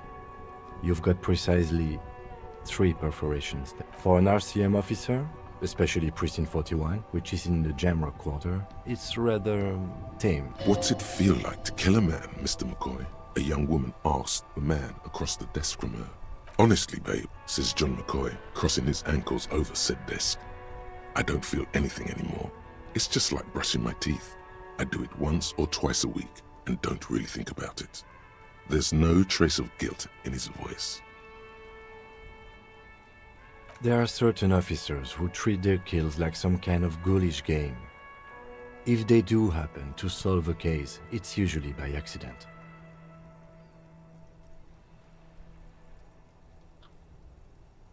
But it seems as though you are, or at least were, one of the good ones.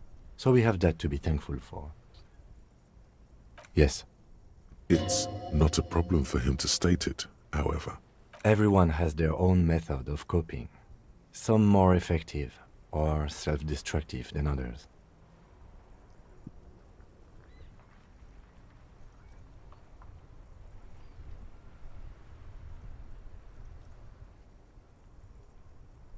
Personally, I find it helps to keep up a few hobbies. Oh, this and that. Let's not get into it now. Why not gardening? You've already got... It's meant in earnest. Please don't mistake it for a jab. The lieutenant nods. Right. I'll go turn off the lights.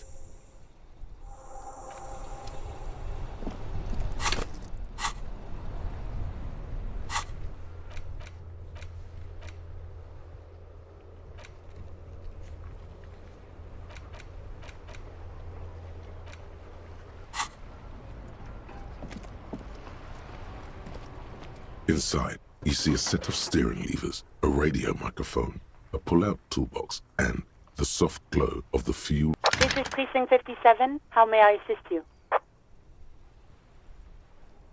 Third officer, what's the number? And the make of the armor, if you know it. Got it. I'll contact the ICP database immediately. Call back tomorrow. Hopefully. The International Collaboration Police, ICP, is an inter-Isolari law enforcement service. The crown jewel in the moral intern diadem, alongside EPIS and the coalition government.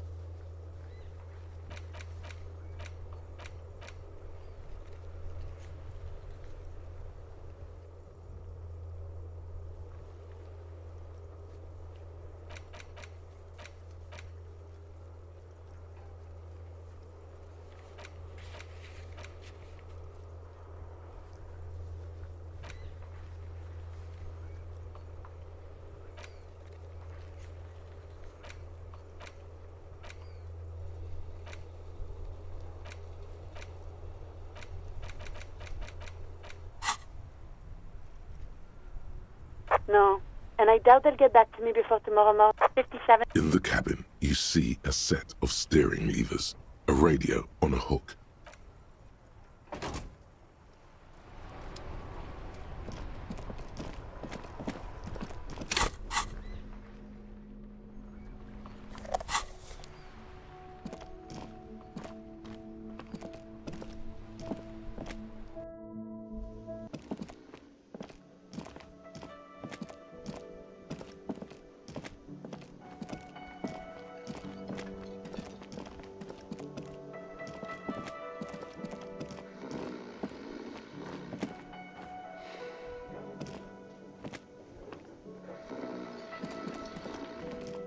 The worker. Perhaps he's on his way to where you just came from, into the primordial darkness.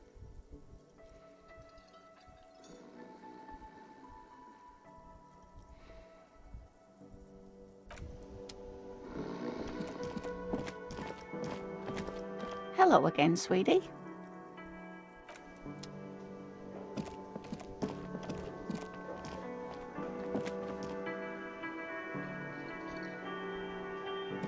Can I help you? Thanks. I hope you found what you were looking for.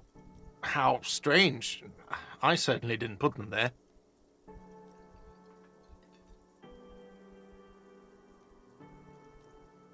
The trash collection service? CS Municipal.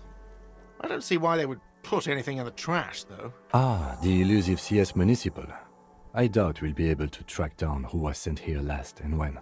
This will have to be one of those little threats that solves itself. Thank you anyway.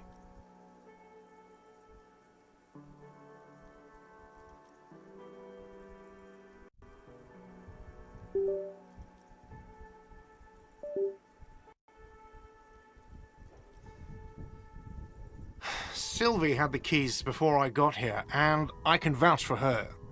I can vouch for all my stuff. None of us would tamper with the crime scene. Yes?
can I... Yes, have you got it? Does that arrangement include you paying me what we already agreed you owe me?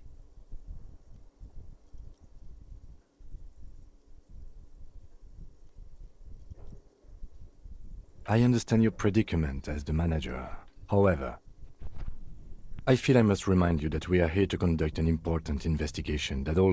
Forgive me for saying this, but your colleague seems more committed. He shrinks back a bit under the lieutenant's severe gaze. I mean no offense. It's really nothing personal. I just have to protect the interests of this establishment. Good luck trying to use it. All the locks have an electronic component. They have to be unlocked down here with a master key before your guest key will open the lock. Not until you bring me the... Okay, I might have something in my motor carriage we can use when you're done here. I really didn't want to resort to this. The man is thinking. Oh, Lieutenant, we're done here. Another thing. Great. Yes?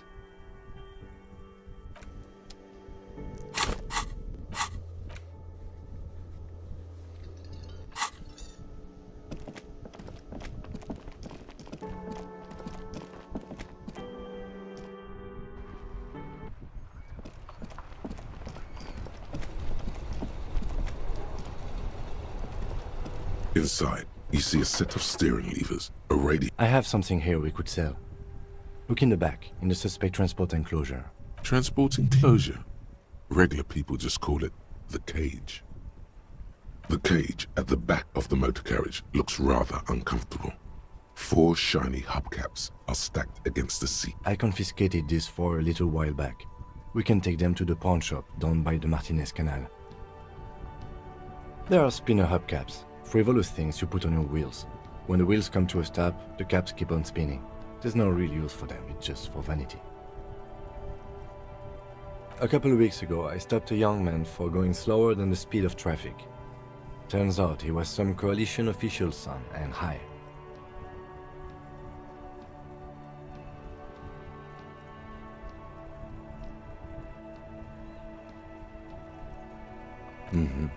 I took them and arrested him for driving under the influence. I don't know, is it? I was going to take them into evidence, but they weren't necessary for conviction. He never asked for them back. No, that would be silly. I don't know why I kept them. It doesn't matter. I couldn't put them on this MC anyway. A cop with spinners. That would be outrageous. The spinners shine so bright they reflect on the lieutenant's glasses. He does... Yes, there's one 100 meters south of here. I think it's called Roy's Nest or something. If I'm not mistaken, it should be open late. The lieutenant nods as you take the spinners.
typical Martinez streetlight sits among assorted floor and table lamps. Yes, officer. As you see, it's in perfect working order. It was brought to me to be... We are not here to investigate the theft of city property. You have to admit it's rather clever what he's done with it.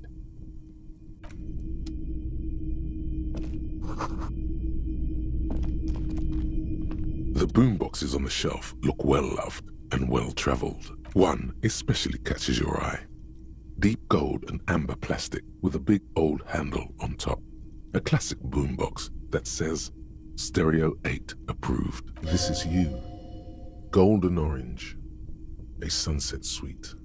Just make sure it works before you buy it.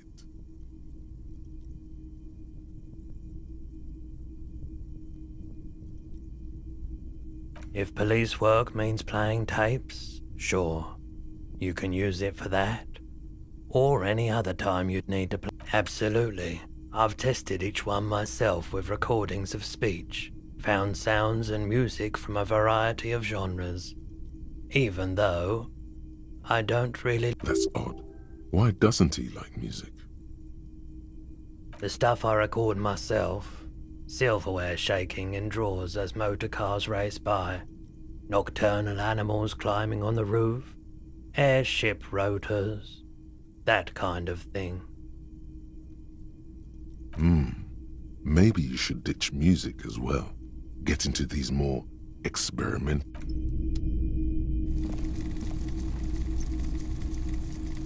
You see rows of toy soldiers guarding the rest of the trinkets displayed on the table.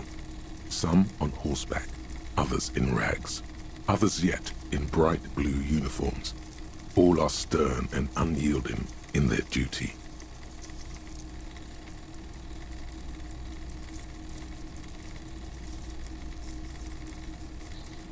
Try to find something pretty and cool here.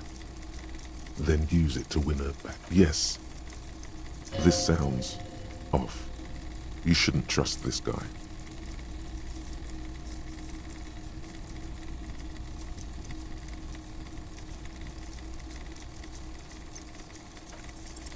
Everything you pick out seems faded, chipped, and sad somehow. Most of them are just broken toys. This set of soldiers isn't meant to look impressive. A few have rifles. You're probably talking about the revolutionaries, yes? I think their poverty has been exaggerated for effect. When you place them next to the royalists, it doesn't seem like they could possibly win.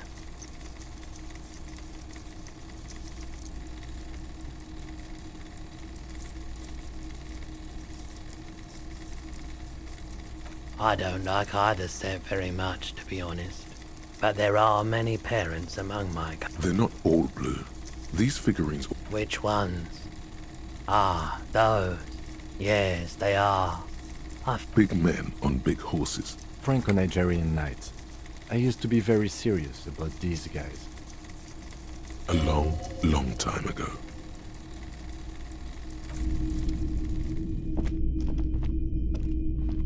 It's not often that I see officers from the RCM in my... What can I do? His courtesy is not insincere, but he prefers being a... Oh no, not at all. I guess I haven't had many... Who are your customers usually? All kinds of people come through here. Locals, travelers, people looking for a deal, people looking for a keepsake. People who are terminally bored. As you can see, I have a wide selection of goods.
It keeps me entertained.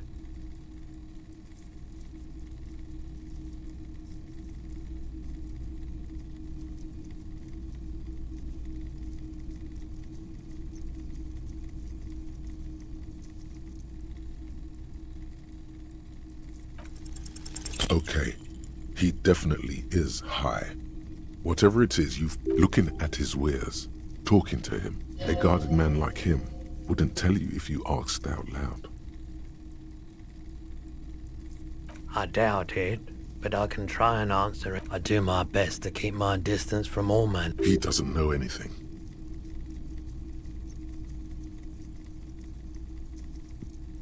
Can't say I'm a huge admirer of wild pines, and I can't say I trust any silver-tongued spokesperson of theirs.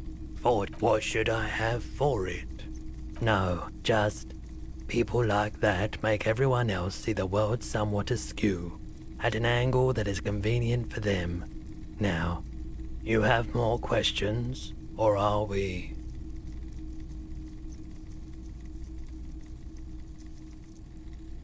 He's been by the shop a couple of times. The pawnbroker's gaze is already fixed on the dancing colors. Someone else came here earlier today asking the same question. I promptly sold her the gun you pawned a couple days back. This is a pawn shop, and it did feel as if you've met before. Oh God. The lieutenant shifts from one foot to another, alert. You were adamant about getting rid of it, officer. Said you were undeserving of a service weapon, and I don't like keeping guns around the shop for long. Off the charts photon him. He's not telling you the whole story. It seems he's trying to spare you. You weren't quiet. Yourself, you were very distraught. You said the gun was a threat to your life, and that when I said that I don't normally buy firearms, you put the gun barrel in your mouth and sort of sucked on it. Then I agreed to take it.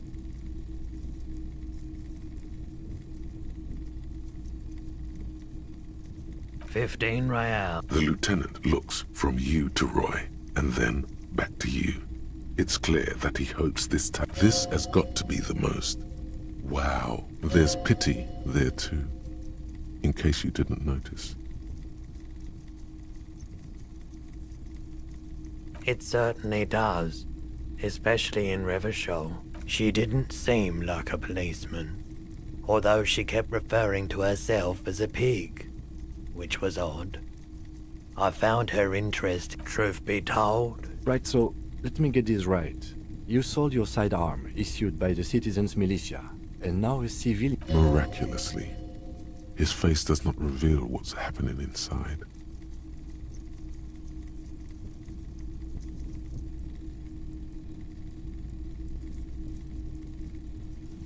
You're right that she could cast aspersions on the force.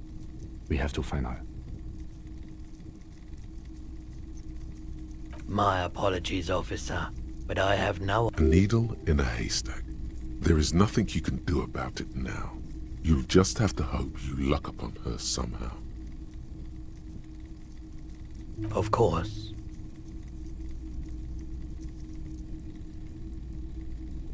Sure thing. Sure, man. Yes, we'd like to sell these hubcaps. Roy takes the hubcaps from the lieutenant and inspects them. Yes, these are very, very good. Did you defraud some foreign prince for them? Jump-a-mesk banger? No matter.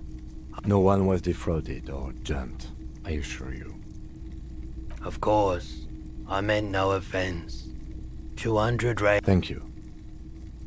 Here's the 130 real you need for your bill. Do not waste it. The rest is for him, to compensate for the pain of being separated from his radiant spinners. The windfall is a small consolation. Anything else you're thinking of selling? Anything else you're thinking of selling?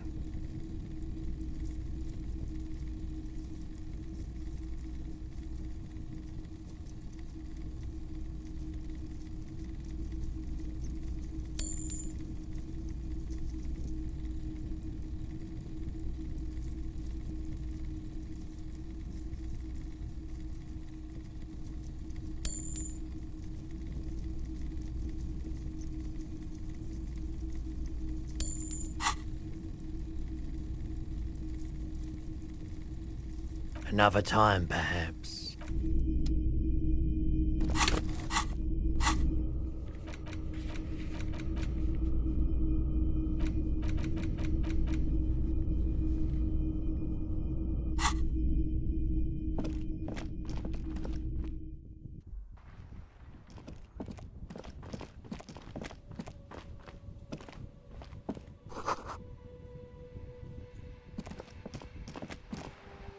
A couple of indicator lights are missing from this control panel. Loose wires dangle from This panel usually closes the waterlock, turning it into a bridge that lets you cross the canal. But there's a crashed salmon and butter sign in the way. Pulling the lever probably will pull the lever all the way up until nothing happens. But wasn't there a sign over there saying functionality will be restored on Wednesday morning?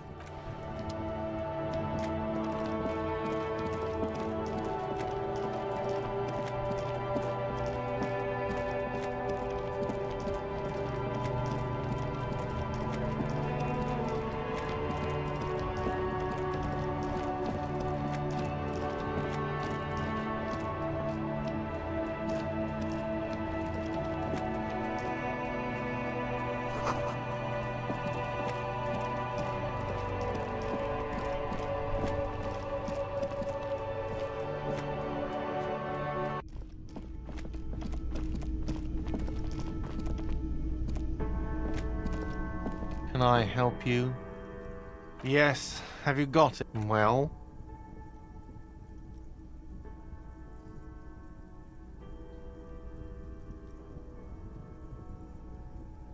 Great, thank you, officer. That's all I wanted. Payment for services rendered. If you continue to stay here, I just ask that you please... The electronic lock to your room has been disabled till 9 p.m. tomorrow. Please pay for each night in advance starting tomorrow. I'll take a room here too. Of course. Always happy to have officers from the RCM as guests.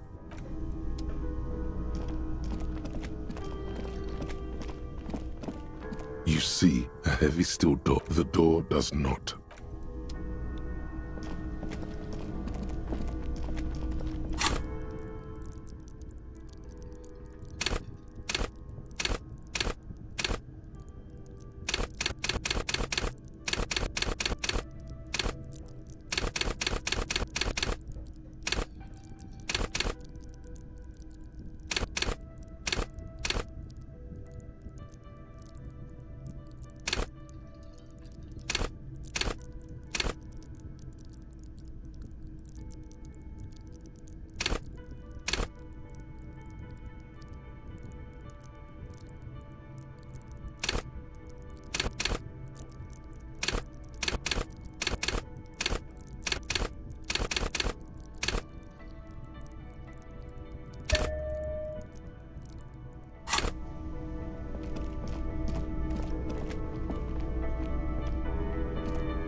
The door is closed. Still no answer.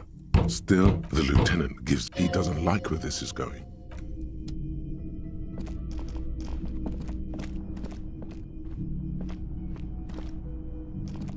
This is the door to the room you reach. Just a moment. You had some questions earlier, I believe. And besides, we should...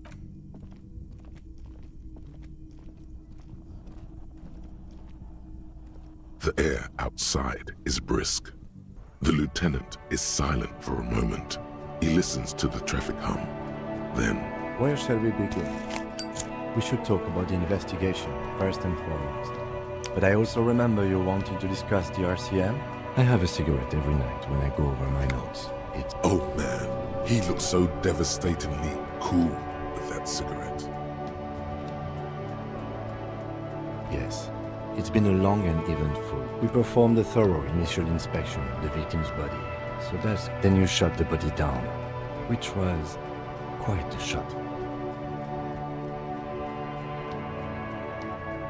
I admit I wasn't sure whether I should give you the gun, but I'm glad I did. Your shot enabled us to perform a field autopsy on the victim.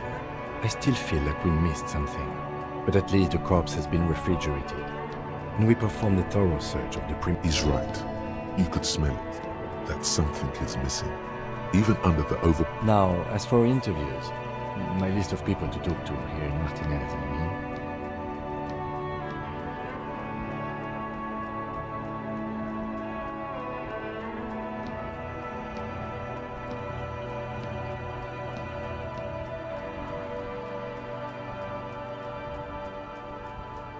I'm glad we can agree on. We weren't able to find the union leader, Everard Clare, much less interview him. We didn't talk to the Wild Pines rep.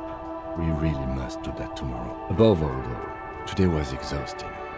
What's with all the running? You run a lot. Is that a standard Precinct 41 practice? It's impressive, especially for a man your age. And nice shoes, by the way. I like the green. Goes with the orange. They're quite limited, actually.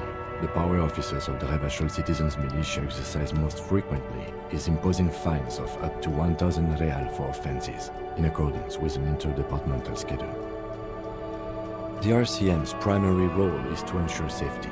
We are not really supposed to play any part in... Yes, although indirectly, as citizens can always request records from their local station. Officers of the RCM have been known to take bribes of... We can arrest people, of course, but rather than bringing someone in directly, it's preferable to serve a station call slip. It prevents confusion and overcrowding. You can't. Those who don't show up become fugitives, though, and have fewer legal rights when they are eventually caught. It's about power projection. Thus far, they seem to... When power calls you, you come. But power itself... As you may have gathered from the fact that we are expected to carry a record of our kills, like the one in your watermarks, we are permitted to use whatever force is necessary, and strongly admonished not to abuse that power. You have to supply compelling evidence for why it was necessary to use lethal force. Not a good position to be in, by the way. Internal Affairs handles these cases thoroughly, by cross-examining you for inconsistencies. It is hard to cover for anyone, which is for the best. We don't convict.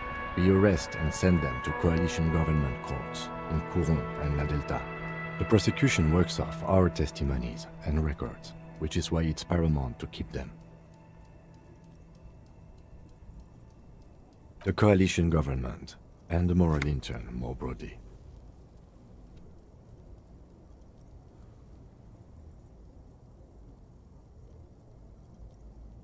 The RCM was formed by the coalition government to restore order in the international zone after the revolution.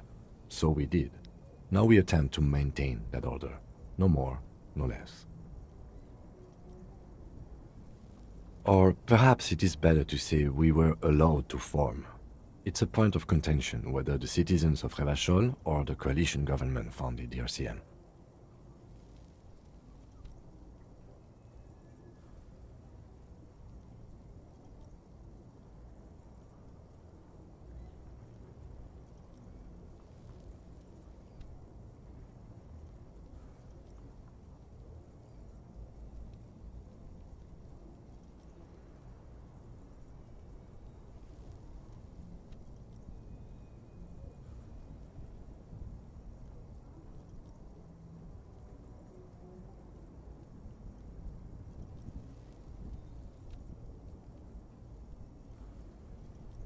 Be sentimental if you like. Either way, the moral intern leases us the right to keep the peace in this city, and they will take it away. Or if they think you do. The Moralists International are the world's largest political organization. You know who they are. They have been running this place after the revolution failed.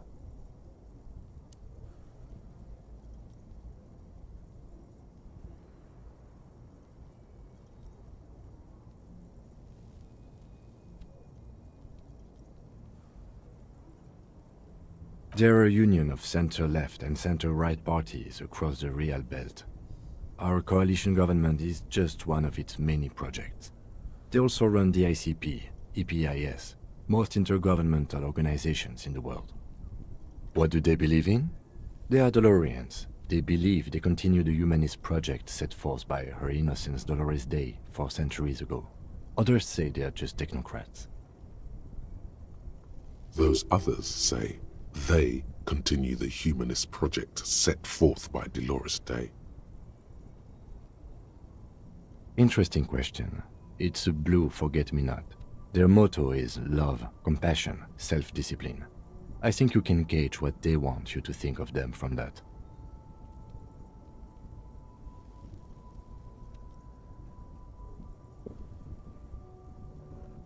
Something kind and usual. Something almost self-explanatory. Something ominous. A historic figure? The author of the modern age? You will have to look elsewhere for opinions. The subject of humanism is too abstract for me. The moral intern are a fact. I try not to have opinions on facts until they change. And it doesn't look like that's about to happen. It is more than that. There's some kind of affection in him. Yes, I did, when I was younger. In my 20s, I considered myself a moralist. A blue forget-me-not, a piece of the sky. They're not all that bad.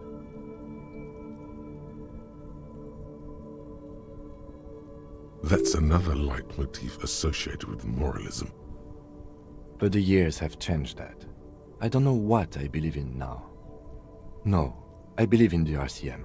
That's enough for me. Do you?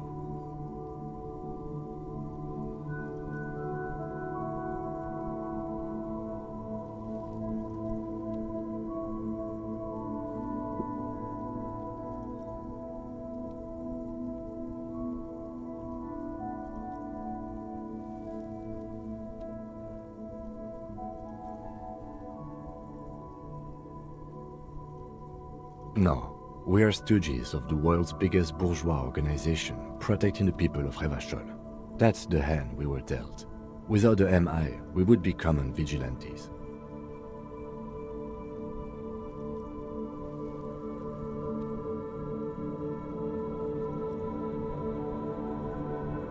Spoken like a revolutionary, not a cop. But hypothetical aside, in Martinez we already are vigilantes. At least the Union thinks so. I expect our job here to prove quite challenging.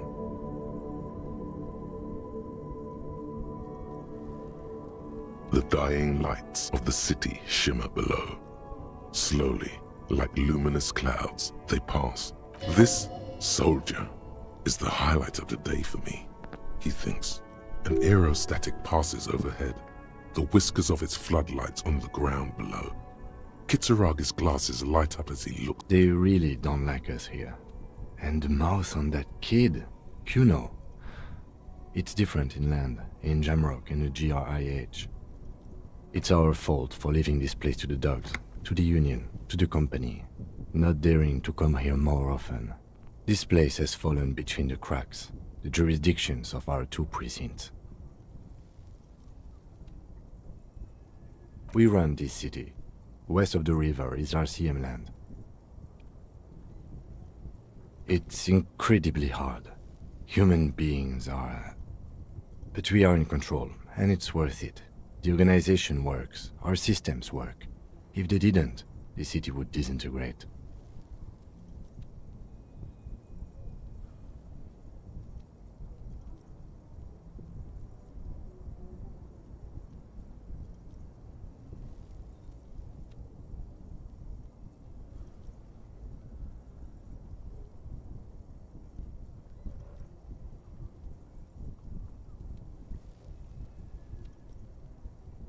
Night. Captain Ptolemy Price steps into the yard. A piebald horse waits by the motor carriage, chewing oats out of an oat bag. Seagulls fly overhead. The sky is black. Captain Price wears a black suit and a standard patrol coat. Rows of houses on either side, punching over the sidewalks. And Precinct 41, with its dome roof growing distant. Around him, the streets are silent. The kid on the corner waves at the captain as he takes the turn on. Thanks, kid, he thinks. He's grateful.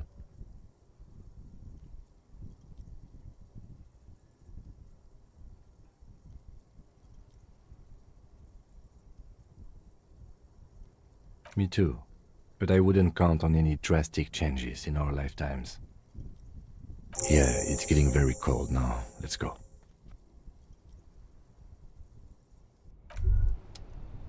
Hey. Psst.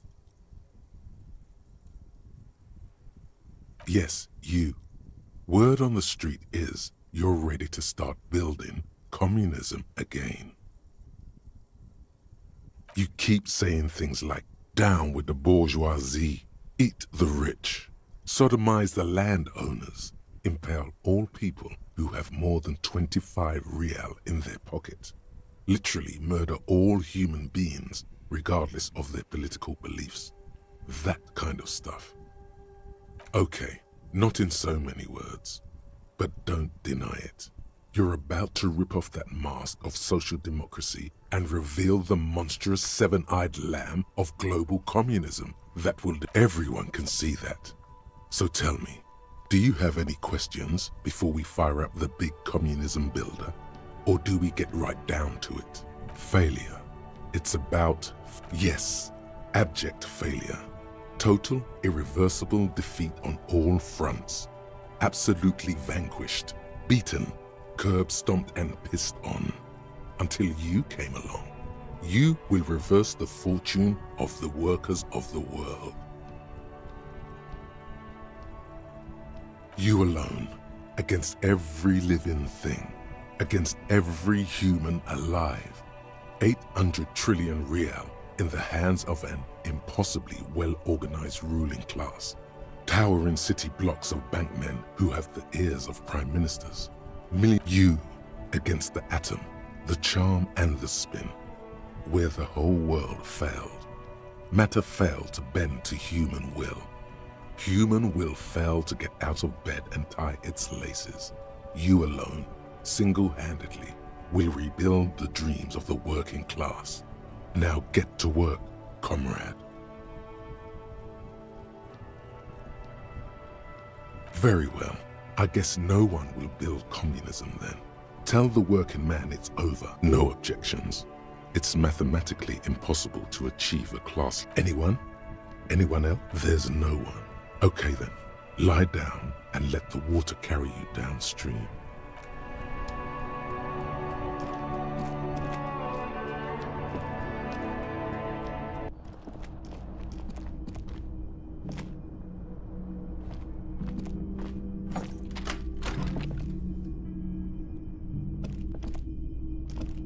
Yes?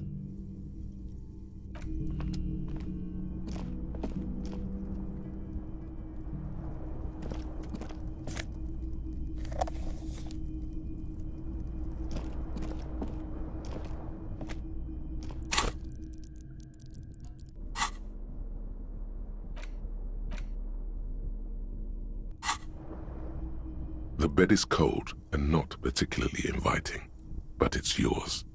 The sheets look awful.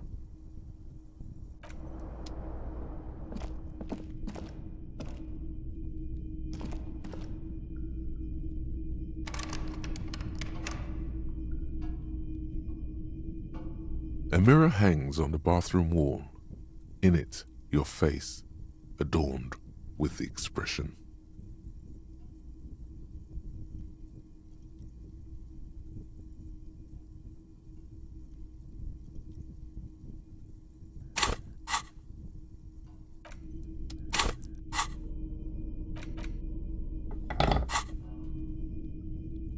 A mirror hangs on the bathroom wall. In it, your face, adorned with the expression. The chain cutters slip out of your hands as you attempt to twist the faucet into place. Well, you know one thing for sure. You've probably never been a plumber.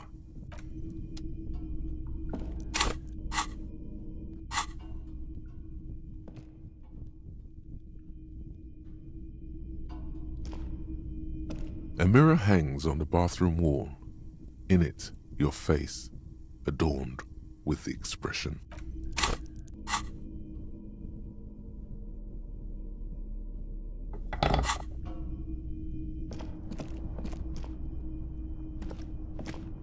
The fan stands still.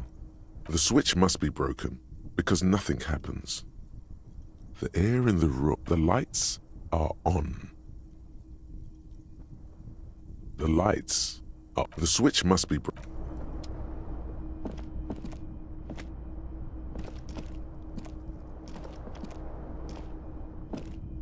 The window stands, you see some lights shimmer, you see some.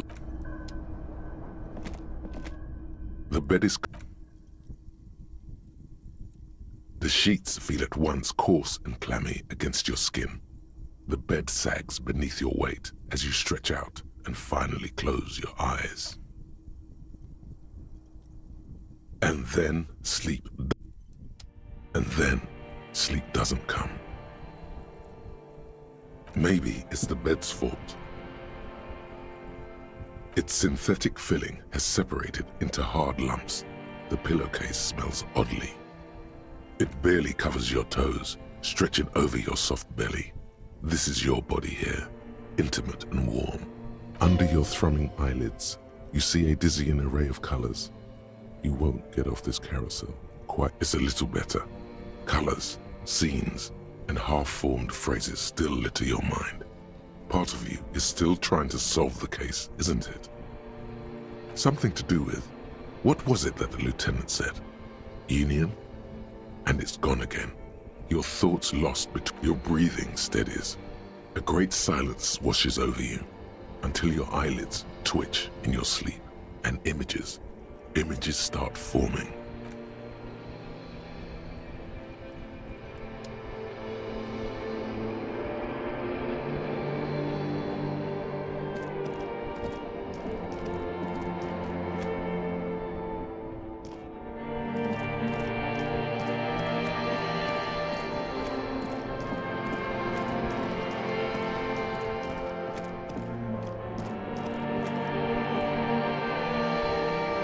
Do you remember the scent of your childhood? What it says on the can, Harry? Answer the question. You're not kidding anyone, Harry. You don't. Do you remember your wife's hand on your face?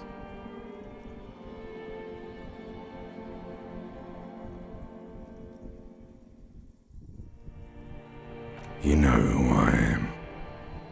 I'm the bad day. The one where you ask her, and then later in the streets, wandering. It's the worst day of all time, Harry dear. And it's coming. Reality will turn into a grotesque nightmare. This will be the last thing you did to her. Tell me, do you remember the love of your life? Do you remember the warmth of her thighs? Between her legs and in her mouth.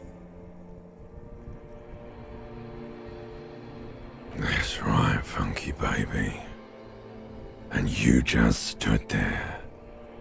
One hand on the... Tell me, where are your friends? Human beings have friends, Harry boy. Where the hell are yours? No, it's gone. Free time. You found Elysium. Everything. The pale and the useless. On the surface. The outer magnetosphere. Burning, furious truth. 8,000 years. You really dropped the ball, Harry. No, Harry. You were just talking to yourself. That's all you ever do. Even in your... You'll be back in those cold snakeskins in no time. Stinky boy. You're not coming back from shit. Thrashing around in that high conductivity state of yours. Bumping into things and acting like a clown. You're trying to what? I can't hear you. This is just a word dream now. Jumbled up garbage. The pictures are gone. The bed rises to meet you. A thin, sleep-like state. So something is wrong. Sleep shouldn't be this bad, this dry, this unnourishing. There's something wrong with your thoughts. Oh yes, party boy, and it's worse than the one before. Just think of the shit you saw. Here it comes too, so soon already. A silent alarm goes off in your head like clockwork, barely let you sleep at all. Time to go to work in the shit factory.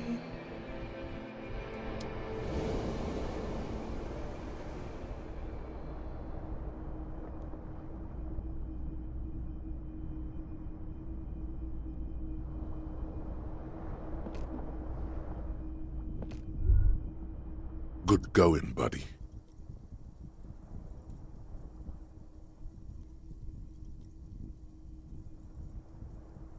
Oh, just a dream.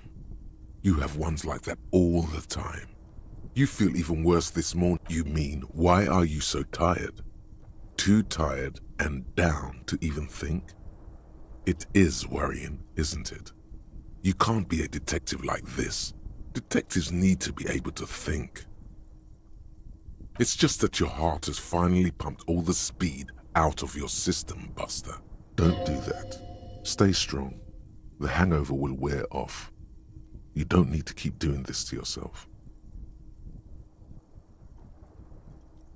Speed is a potent central nervous system stimulant. It kept you propped up all day yesterday, despite your debilitating hangover. How else did you think you even got up from this floor? You got up from this floor because of a holy vow you made 16 years ago with me. To wake up exactly 7:30 every morning until the day you die. Don't be silly. There was no vow. You were high on speed. That was the only reason you got up.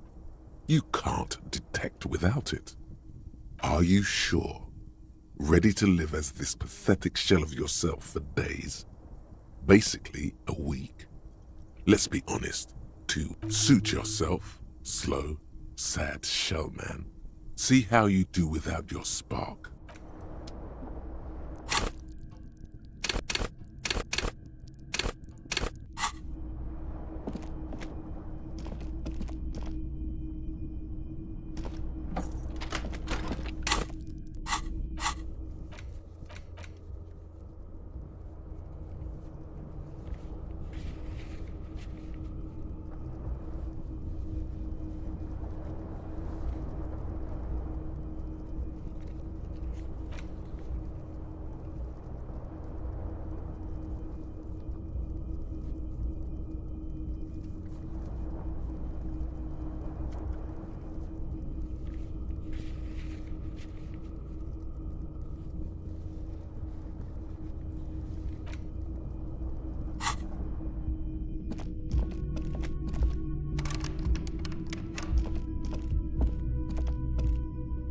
The door is closed.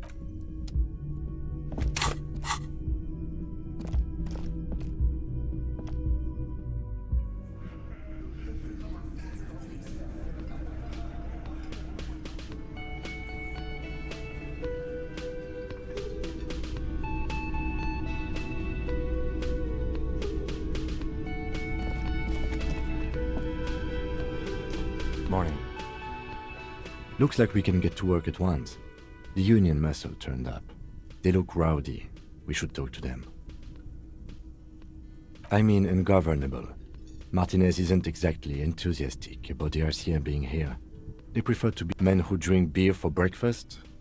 There's talk of an armed wing of the union called the Hardy Boys, who are responsible for state policing. I think it's them. I completely forgot. Sorry, I had a rough night's sleep. It's them by the looks of it. One loose thread less to worry about, and one big problem to replace it. That would just escalate tensions. No captain would sign off on it. So, in fact, even the death of 2 detectives might not warrant an all-out war. So let's keep everything points to the dock workers union. The belt used for hanging him, tracks in the mud, the circumstances in which may, of course, all be wrong. But we still need to talk to them, and it won't be easy. One more thing before we do. We don't have to talk to them immediately. We can walk right past them, continue with our business. Good. A power move. Purposefully concentrate on something else first.